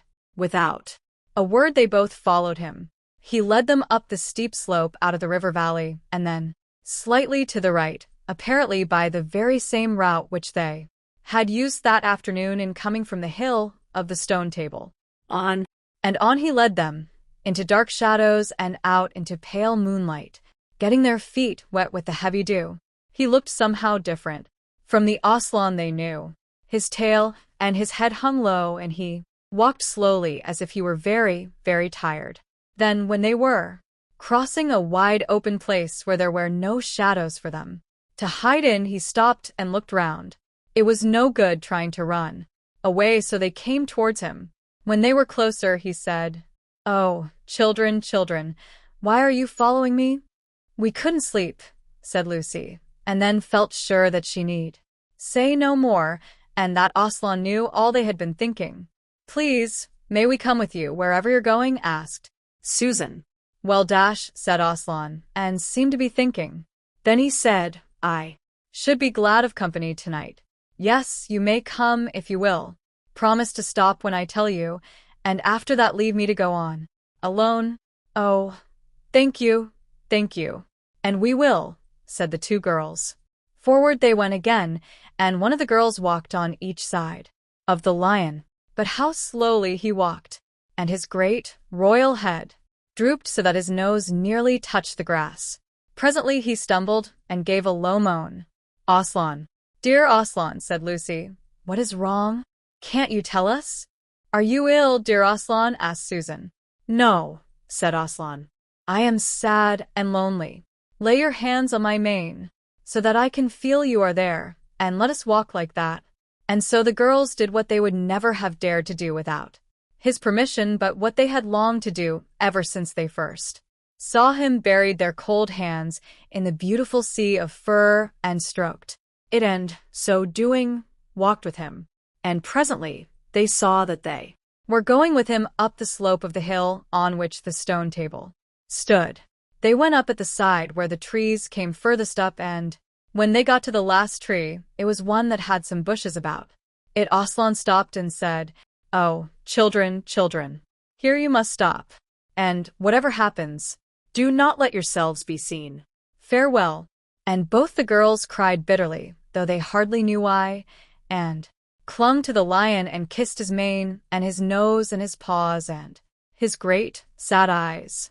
Then he turned from them and walked out onto the top of the hill, and Lucy and Susan, crouching in the bushes, looked after him, and this is what they saw. A great crowd of people were standing all round the stone table, and, though the moon was shining, many of them carried torches which burned with evil-looking red flames and black smoke. But such people, ogres with monstrous teeth, and wolves and bull-headed men, spirits of evil trees and poisonous plants, and other creatures, whom I won't describe because if I did the grown-ups would probably not let you read this book. Cruels and hags and incubuses, wraiths, horrors, efreets, sprites, orkneys, woozes, and ettins. In fact, here were all those who were on the witch's side, and whom the wolf had summoned at her command, and right in the middle, standing by the table, was the witch herself. A howl and a gibber of dismay went up from the creatures when they first saw the great lion pacing towards them, and for a moment, even the witch seemed to be struck with fear. Then she recovered herself and gave a wild, fierce laugh. The fool, she cried. The fool has come. Bind him fast. Lucy and Susan held their breaths, waiting for Aslan's roar and his spring upon his enemies. But it never came. For hags, grinning and leering, yet also at first hanging back and half afraid of what they had to do, had approached him. Bind him, I say, repeated the white witch. The hags made a dart at him and shrieked with triumph when they found that he made no resistance at all. Then others, evil dwarfs and apes, rushed in to help them, and between them they rolled the huge lion over on his back and tied all his forepaws together, shouting and cheering as if they had done something brave, though had the lion chosen one of those paws could have been the death of them all. But he made no noise, even when the enemies, straining and tugging, pulled the cord so tight that they cut into his flesh. Then they began to drag him towards the stone table. Stop, said the witch. Let him first be shaved. Another roar of mean laughter went up from her followers as an ogre with a pair of shears came forward and squatted down by Aslan's head. Snip, snip, snip, went the shears, and masses of curling gold began to fall to the ground. Then the ogre stood back, and the children, watching from their hiding place, could see the face of Aslan looking all small and different without its mane. The enemies also saw the difference. Why, he's only a great cat after all, cried one. Is that what we were afraid of? Said another. And they surged round Aslan, jeering at him, saying things like, Puss, puss, poor pussy, and how many mice have you caught today, cat? And would you like a saucer of milk, Possums? Oh, how can they? Said Lucy, tears streaming down her cheeks. The brutes, for now that the first shock was over, the shorn face of Aslan looked to her braver and more beautiful and more patient than ever. Muzzle him, said the witch. And even now, as they worked about, his face putting on the muzzle, one bite from his jaws would have cost 2 or 3 of them their hands, but he never moved. And this seemed to enrage all that rabble. Everyone was at him now. Those who had been afraid to come near him even after he was bound began to find their courage, and for a few minutes the 2 girls could not even see him, so thickly was he surrounded by the whole crowd of creatures kicking him, hitting him, spitting on him, jeering at him. At last the rabble had had enough of this. They began to drag the bound and muzzled lion to the stone table, some pulling and some pushing. He was so huge that even when they got him there it took all their efforts to hoist him on to the surface of it. Then there was more tying and tightening of cords. The cowards, sobbed Susan. Are they still afraid of him, even now, when once Aslan had been tied, and tied so that he was really a mass of cords, on the flat stone? A hush fell on the crowd, for hags, holding 4 torches, stood at the corners of the table. The witch bared her arms as she had bared them the previous night when it had been Edmund instead of Aslan. Then she began to whet her knife. It looked to the children, when the gleam of the torchlight fell on it, as if the knife were made of stone, not of steel, and it was of a strange and evil shape. As last she drew near, she stood by Aslan's head. Her face was working and twitching with passion, but his looked up at the sky, still, quiet, neither angry nor afraid, but a little sad. Then, just before she gave the blow, she stooped down and said in a quivering voice, "And now who has won? Fool, did you think that, by all this you would save the human traitor? Now I will kill you instead of him, as our pact was, and so the deep magic will be appeased. But when you are dead, what will prevent me from killing him as well? And who will take him out of my hand then? Understand that you have given me Narnia forever. You have lost your own life, and you have not saved his. In that knowledge, despair, and die." The children did not see the actual moment of the killing. They couldn't bear to look and had covered their eyes. Chapter 15. Deeper magic from before the dawn of time. While the 2 girls still crouched in the bushes with their hands over their faces, they heard the voice of the witch calling out, "Now, follow me all, and we will set about what remains of this war. It will not take us long to crush the human vermin and the traitors now that the great fool, the great cat, lies dead." At this moment the children were, for a few seconds, in very great danger, for with wild cries and a noise of skirling pipes and shrill horns blowing, the whole of that vile rabble came sweeping off the hilltop and down the slope right past their hiding place. They felt the specters go by them like a cold wind, and they felt the ground shake beneath them under the galloping feet of the minotaurs, and overhead there went a flurry of foul wings and a blackness of vultures and giant bats. At any other time they would have trembled with fear, but now the sadness and shame and horror of Aslan's death so filled their minds that they hardly thought of it. As soon as the wood was silent again, Susan and Lucy crept out onto the open hilltop. The moon was getting low and thin clouds were passing across her, but still they could see the shape of the lion lying dead in his bonds. And down they both knelt in the wet grass and kissed his cold face and stroked his beautiful fur, what was left of it, and cried till they could cry no more. And then they looked at each other and held each other's hands for mere loneliness and cried again. And then again were silent. At last Lucy said, "I can't bear to look at that horrible muzzle. I wonder could we take it off." So they tried. And after a lot of working at it, for their fingers were cold, and it was now the darkest part of the night, they succeeded. And when they saw his face without it, they burst out crying again, and kissed it and fondled it, and wiped away the blood and the foam as well as they could. And it was all more lonely and hopeless and horrid than I know how to describe.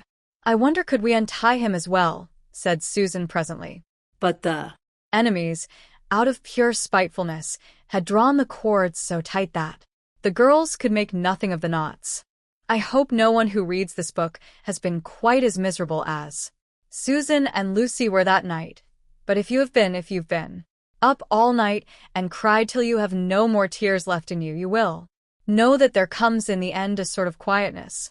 You feel as if nothing was ever going to happen again. At any rate, that was how it felt to these two.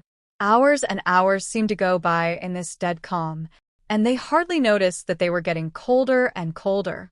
but At last Lucy noticed two other things. One was that the sky on the east side of the hill was a little less dark than it had been an hour ago.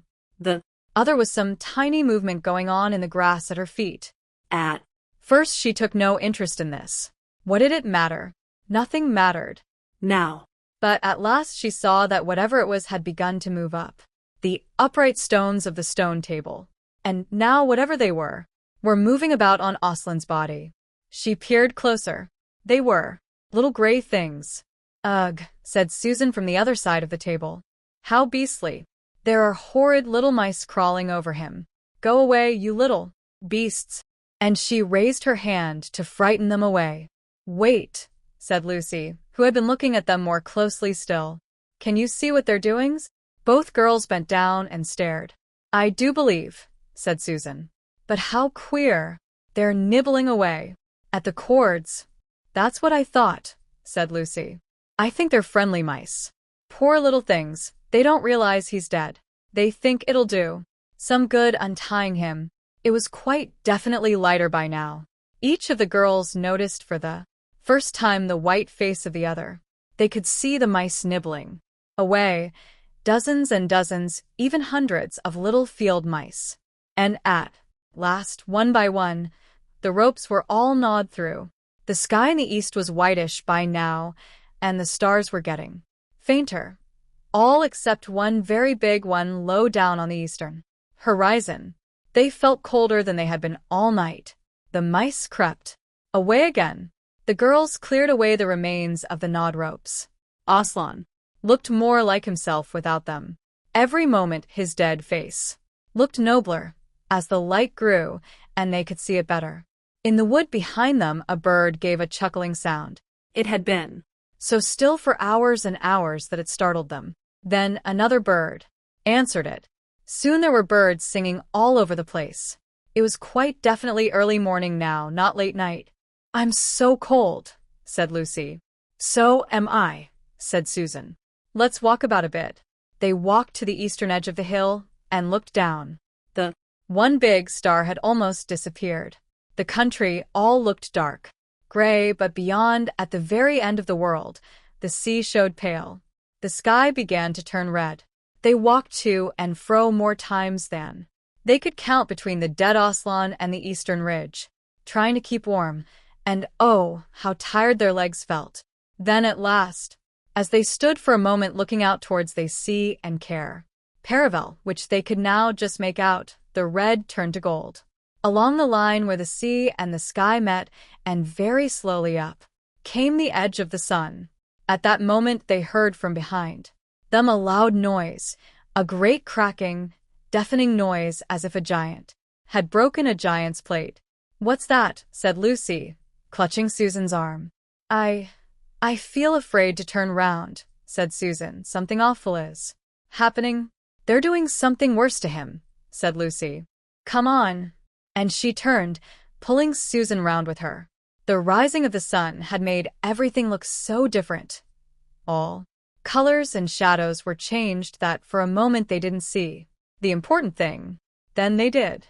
The stone table was broken into two pieces by a great crack that ran down it from end to end, and there was no Aslan. Oh, oh, oh, cried the two girls, rushing back to the table. Oh, it's too bad, sobbed Lucy. They might have left the body alone. Who's done it? Cried Susan. What does it mean? Is it magic?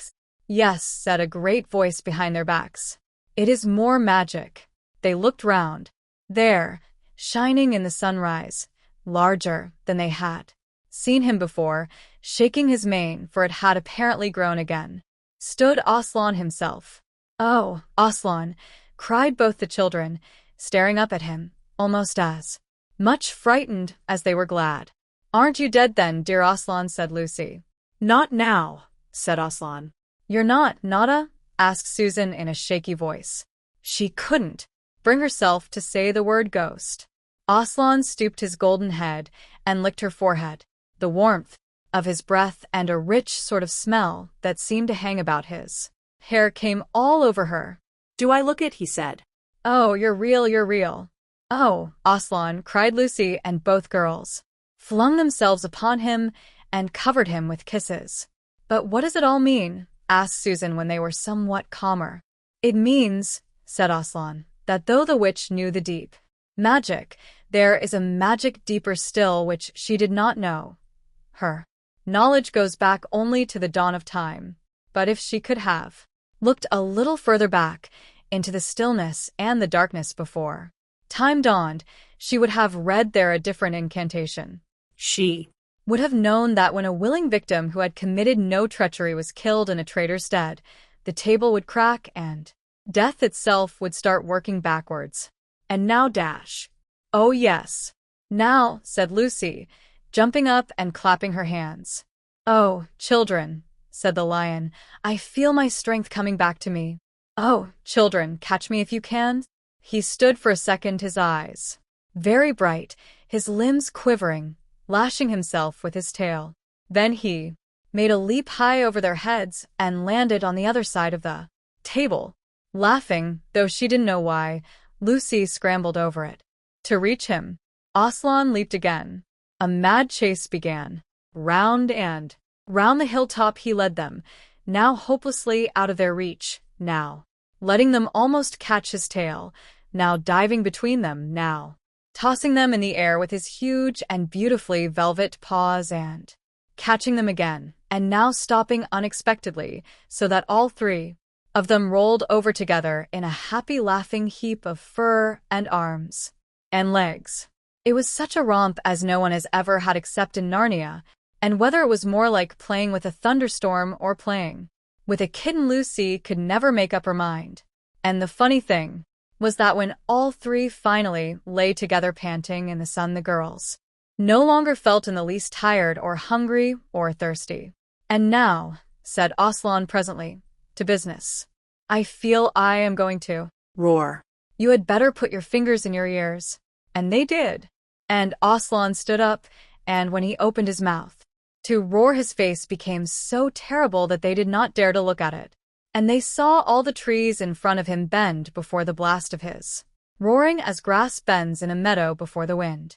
Then he said, "We have a long journey to go. You must ride on me."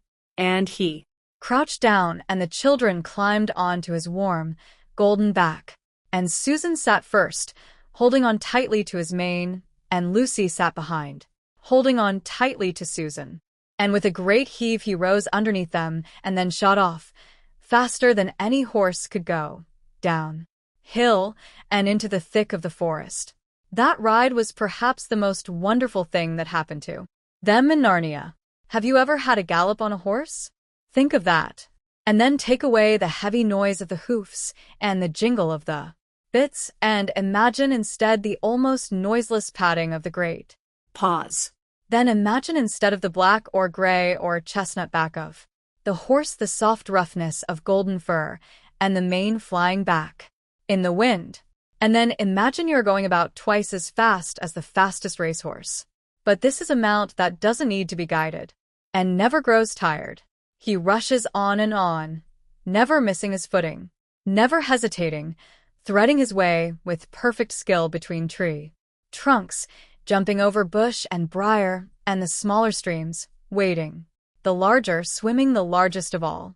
And you are riding not on a road nor in a park nor even on the downs, but right across Narnia, in spring, down solemn avenues of beech and across sunny glades of oak, through wild orchards of snow-white cherry trees, past roaring waterfalls and mossy rocks and echoing caverns, up windy slopes, alight with gorse bushes, and across the shoulders of heathery mountains and along giddy ridges and down, down, down again into wild valleys and out into acres of blue flowers.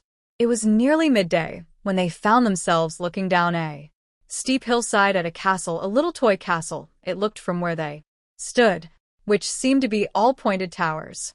But the lion was rushing down at such a speed that it grew larger every moment, and before they had time even to ask themselves what it was they were already on a level with it, and now it no longer looked like a toy castle, but rose frowning in front of them. No face looked over the battlements, and the gates were fast shut. And Aslan, not at all slacking his pace, rushed straight as a bullet towards it. "The witch's home," he cried. "Now, children, hold tight."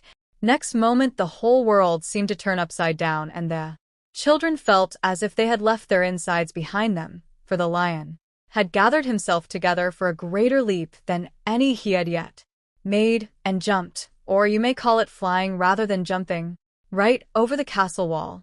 The two girls, breathless but unhurt, found themselves tumbling off his back in the middle of a wide stone courtyard full of statues. Chapter 16. What happened about the statues? "What an extraordinary place," cried Lucy.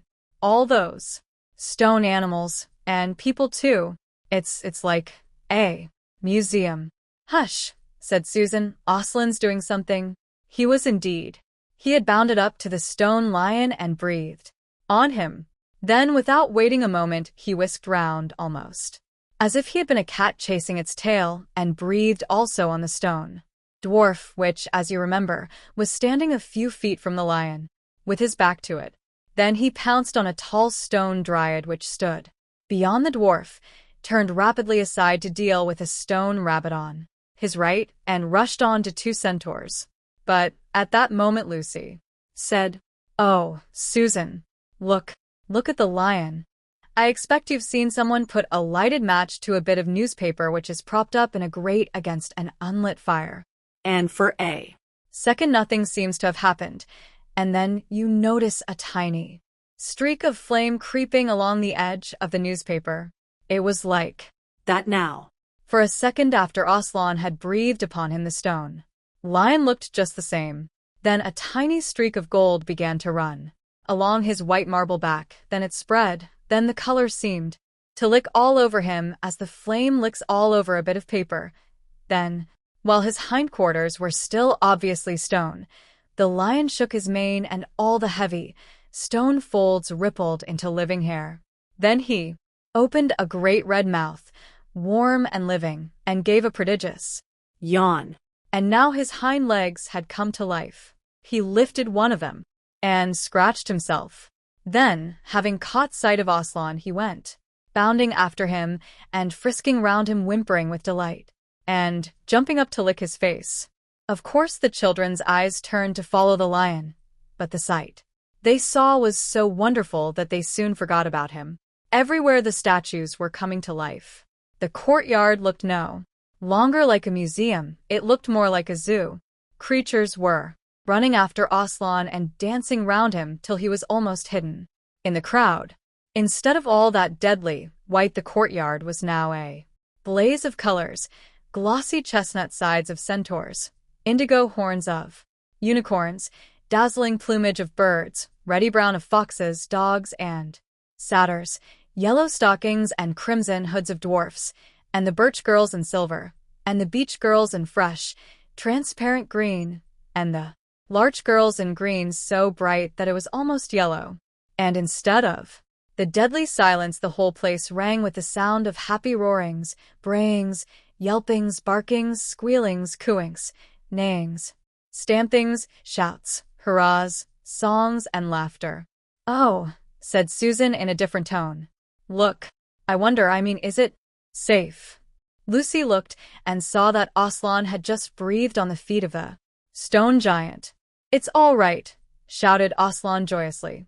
"Once the feet are put right, all the rest of him will follow." "That wasn't exactly what I meant," whispered Susan to Lucy. But it was too late to do anything about it now, even if Aslan would have listened to her. The change was already creeping up the giant's legs. Now he was moving his feet. A moment later, he lifted his club off his shoulder, rubbed his eyes, and said, "Bless me, I must have been asleep. Now, Where's that drat little witch that was running about on the ground? Somewhere just by my feet it was." But when everyone had shouted up to him to explain what had really happened, and when the giant had put his hand to his ear and got them to repeat it all again so that at last he understood, then he bowed down till his head was no further off than the top of a haystack and touched his cap repeatedly to Aslan, beaming all over his honest, ugly face. Giants of any sort are now so rare in England, and so few giants are good-tempered that 10 to 1 you have never seen a giant when his face is beaming. It's a sight well worth looking at. "Now for the inside of this house," said Aslan. "Look alive, everyone. Upstairs and downstairs, and in my lady's chamber. Leave no corner unsearched. You never know where some poor prisoner may be concealed." And into the interior they all rushed, and for several minutes the whole of that dark, horrible, fusty old castle echoed with the opening of windows and with everyone's voices crying out at once, "Don't forget the dungeons. Give us a hand with this door. Here's another little winding stair. Oh, I say, here's a poor kangaroo. Call Aslan. Phew, how it smells in here. Look out for trapdoors up here."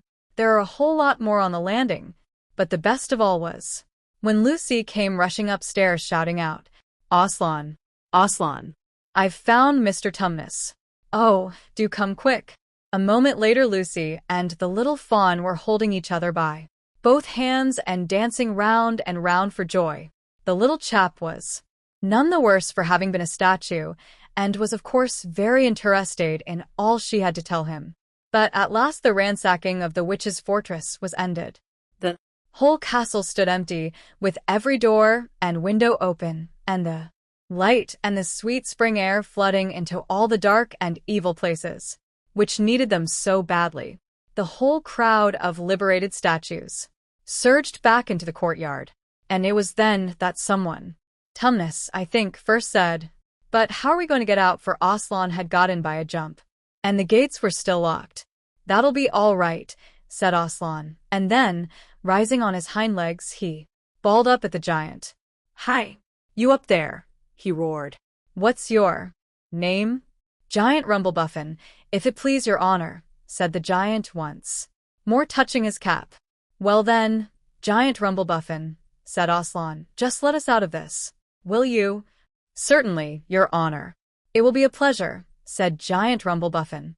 "Stand well away from the gates, all you little this." Then he strode to the gate himself, and bang, bang, bang, went his huge club. The gates creaked at the first blow, cracked at the second, and shivered at the third. Then he tackled the towers on each side of them, and after a few minutes of crashing and thudding, both the towers and a good bit of the wall on each side went thundering down in a mass of hopeless rubble. And when the dust cleared, it was odd, standing in that dry, grim, stony yard, to see through the gap all the grass and waving trees, and sparkling streams of the forest, and the blue hills beyond that, and beyond them the sky. "Blowed if I ain't all in a muck sweat," said the giant, puffing like the largest railway engine. "Comes of being out of condition, I suppose. Neither of you young ladies has such a thing as a pocket-handkerchief about you?" "Yes, I have," said Lucy, standing on tiptoes and holding her handkerchief up as far as she could reach. "Thank you, missy," said Giant Rumblebuffin, stooping down.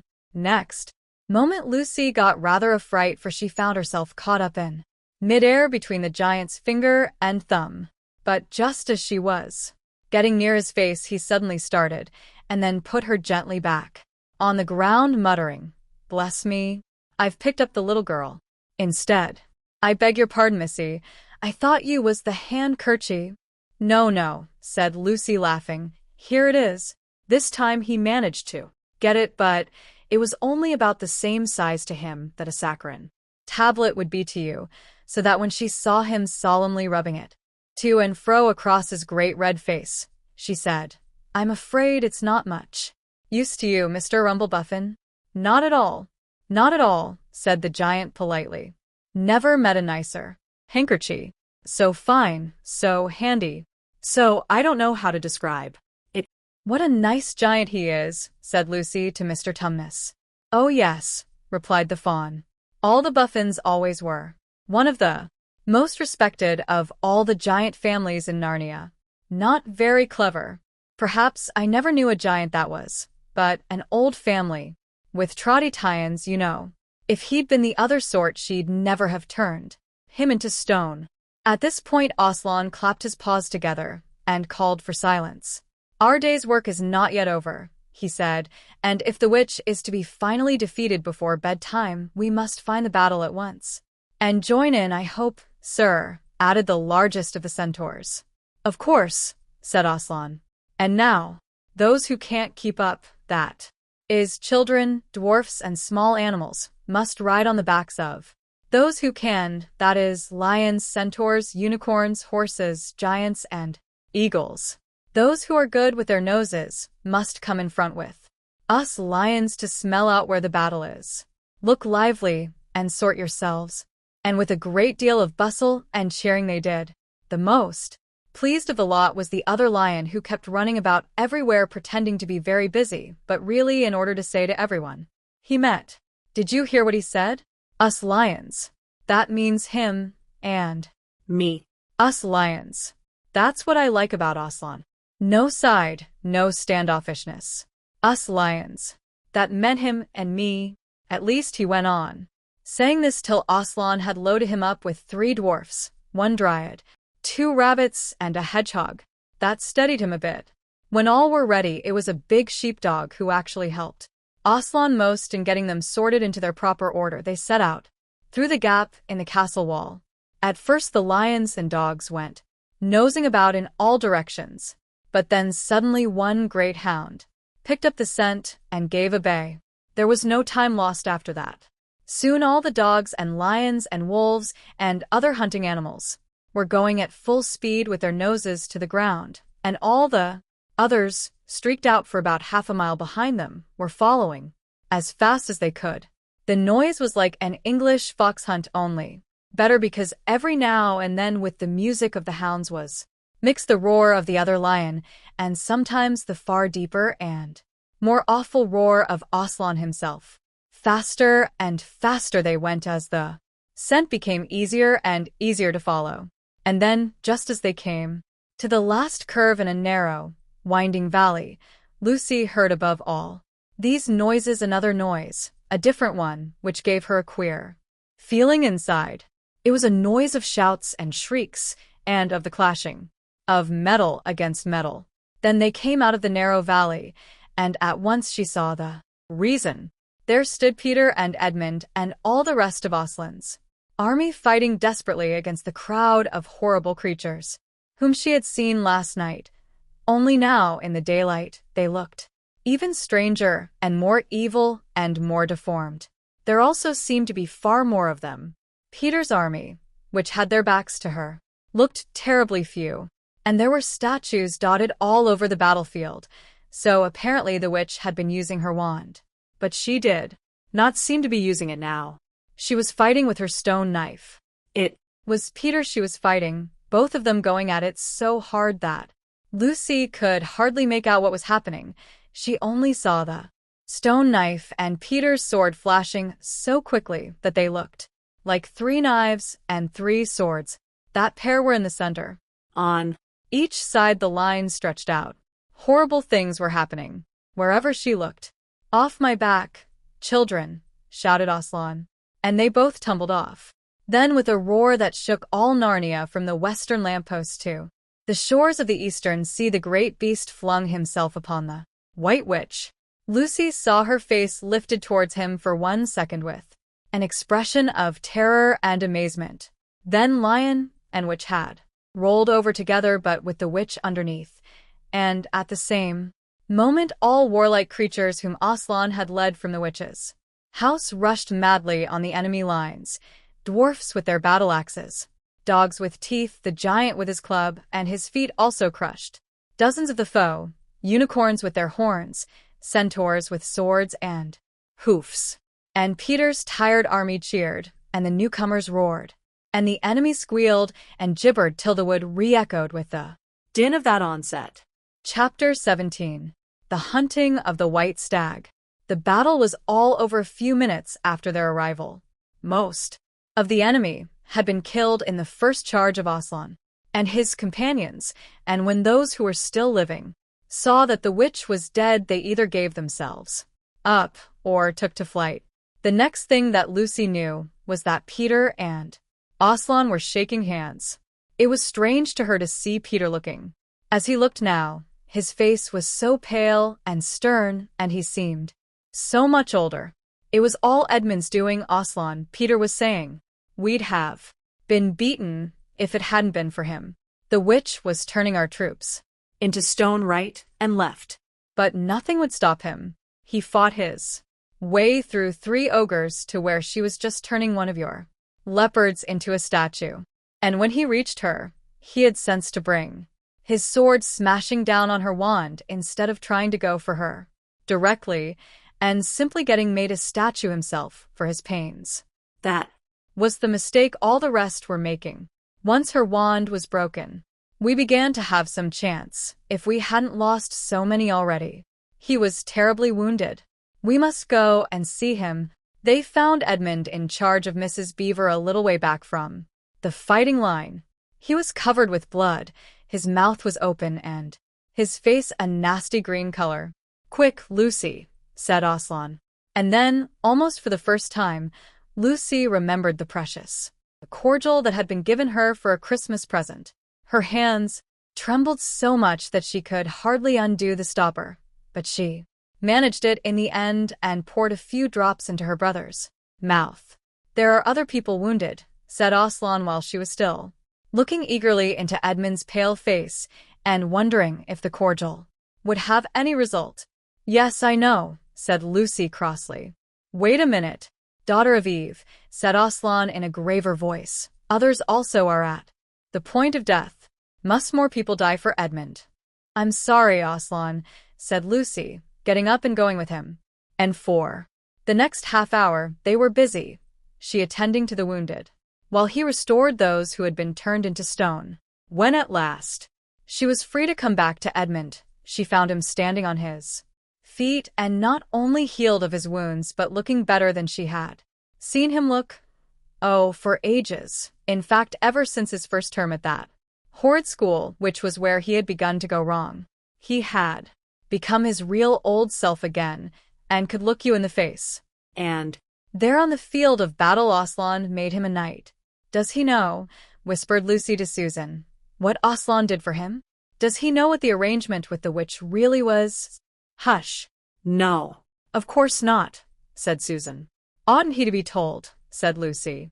Oh, surely not, said Susan. It would be too awful for him. Think. How you'd feel if you were he? All the same, I think he ought to know, said Lucy. But at that Moment they were interrupted. That night they slept where they were. How Aslan provided food for them all I don't know, but somehow or other they found themselves all sitting down on the grass to a fine high tea at about 8 o'clock. Next day they began marching eastward down the side of the great river. And the next day after that, at about tea time, they actually reached the mouth. The castle of Cair Paravel on its little hill towered up above them. Before them were the sands, with rocks and little pools of salt water and seaweed, and the smell of the sea and long miles of bluish-green waves breaking for ever and ever on the beach. And oh, the cry of the seagulls. Have you heard it? Can you remember? That evening after tea the 4 children all managed to get down to the beach again and get their shoes and stockings off and feel the sand between their toes. But next day was more solemn. For then, in the great hall of Cair Paravel, that wonderful hall with the ivory roof and the west wall hung with peacock's feathers and the eastern door which looks towards the sea, in the presence of all their friends, and to the sound of trumpets, Aslan solemnly crowned them and led them to the 4 thrones amid deafening shouts of Long live King Peter. Long live Queen Susan. Long live King Edmund. Long live Queen Lucy. once a king or queen in Narnia, always a king or queen. Bear it. Well, sons of Adam, bear it well, daughters of Eve, said Aslan. And through the eastern door, which was wide open, came the voices of the mermen and the mermaids swimming close to the shore, and singing in honor of their new kings and queens. So the children sat on their thrones, and scepters were put into their hands, and they gave rewards and honors to all their friends, to Tumnus the fawn, and to the beavers, and giant Rumblebuffin, to the leopards, and the good centaurs, and the good dwarfs, and to the lion. And that night there was a great feast in Cair Paravel, and revelry, and dancing, and gold flashed, and wine flowed, and answering to the music inside, but stranger, sweeter, and more piercing, came the music of the sea people. But amidst all these rejoicings Aslan himself quietly slipped away. And when the kings and queens noticed that he wasn't there, they said nothing about it. For Mr. Beaver had warned them. He'll be coming and going, he had said. One day you'll see him, and another. You won't. He doesn't like being tied down, and of course he has other Countries to attend to. It's quite all right. He'll often drop in. Only you mustn't press him. He's wild, you know, not like a tame lion. And now, as you see, this story is nearly, but not quite, at an end. These 2 kings and 2 queens governed Narnia well, and long and Happy was their reign. at first much of their time was spent in seeking out the remnants of the White Witch's army and destroying them, and indeed for a long time there would be news of evil things lurking in the wilder parts of the forest, a haunting here and a killing there, a glimpse of a werewolf one month and a rumor of a hag the next. But In the end all that foul brood was stamped out. And they made good laws and kept the peace and saved good trees from being unnecessarily cut down, and liberated young dwarfs and young satyrs from being sent to school, and generally stopped busybodies and interferers and encouraged ordinary people who wanted to live and let live. And they drove back the fierce giants, quite a different sort from giant Rumblebuffin, on the north of Narnia, when these ventured across the frontier. And they entered into friendship and alliance with countries beyond the sea and paid them visits of state and received visits of state from them. And they themselves grew and changed as the years passed over them. And Peter became a tall and deep-chested man, and a great warrior, and he was called King Peter the Magnificent. and Susan grew into a tall and gracious woman with black hair that fell almost to her feet, and the kings of the countries beyond the sea began to send ambassadors asking for her hand in marriage. And she was called Susan the Gentle. Edmund was a graver and quieter man than Peter, and great in counsel and judgment. He was called King Edmund the Just. But as for Lucy, she was always gay and golden-haired, and all princes in those parts desired her to be their queen. And her own people called her Queen Lucy the Valiant.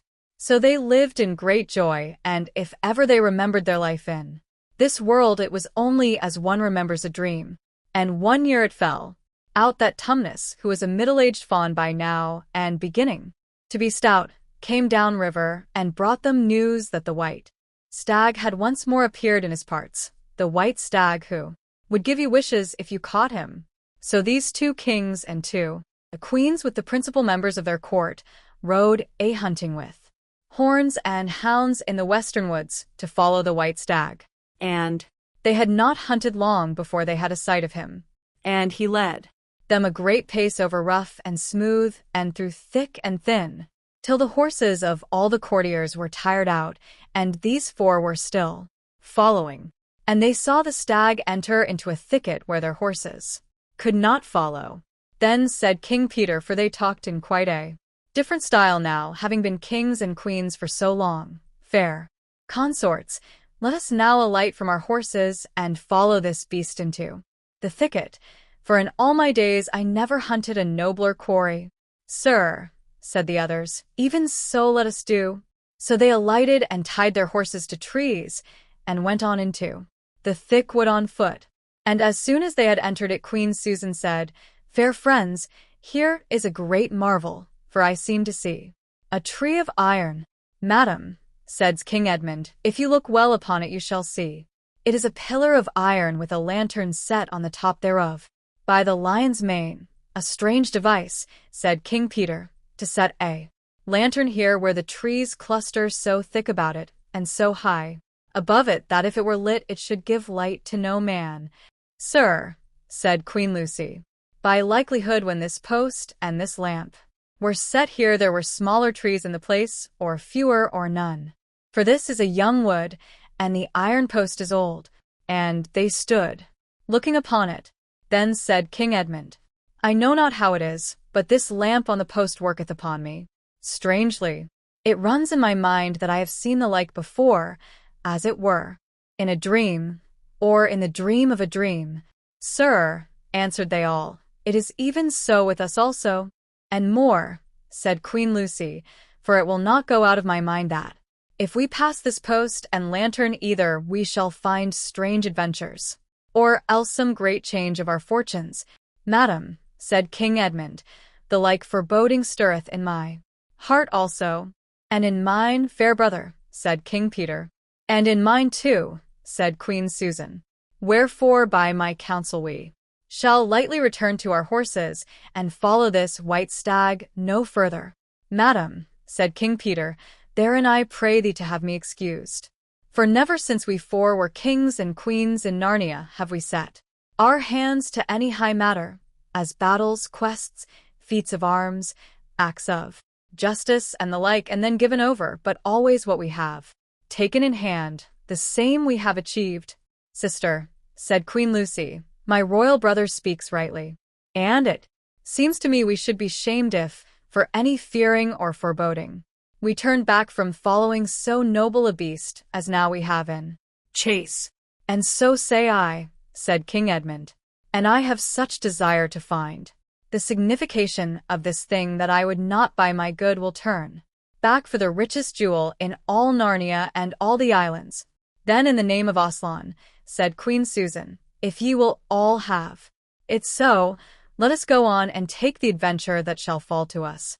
So these kings and queens entered the thicket, and before they had gone a score of paces they all remembered that the thing they had seen was called a lamp-post, and before they had gone 20 more they noticed that they were making their way not through branches, but through coats. And next moment they all came tumbling out of a wardrobe door into the empty room, and they were no longer kings and queens in their hunting array, but just Peter, Susan, Edmund, and Lucy in their old clothes. It was the same day, and the same hour of the day on which they had all gone into the wardrobe to hide. Mrs. Macready and the visitors were still talking in the passage, but luckily they never came into the empty room, and so the children weren't caught. And that would have been the very end of the story if it hadn't been that they felt they really must explain to the professor why 4 of the coats out of his wardrobe were missing. And the professor, who was a very remarkable man, didn't tell them not to be silly or not to tell lies, but believe the whole story. "No," he said, "I don't think it will be any good trying to go back through the wardrobe door to get the coats. You won't get into Narnia again by that route. Nor would the coats be much use by now if you did." "What's that?"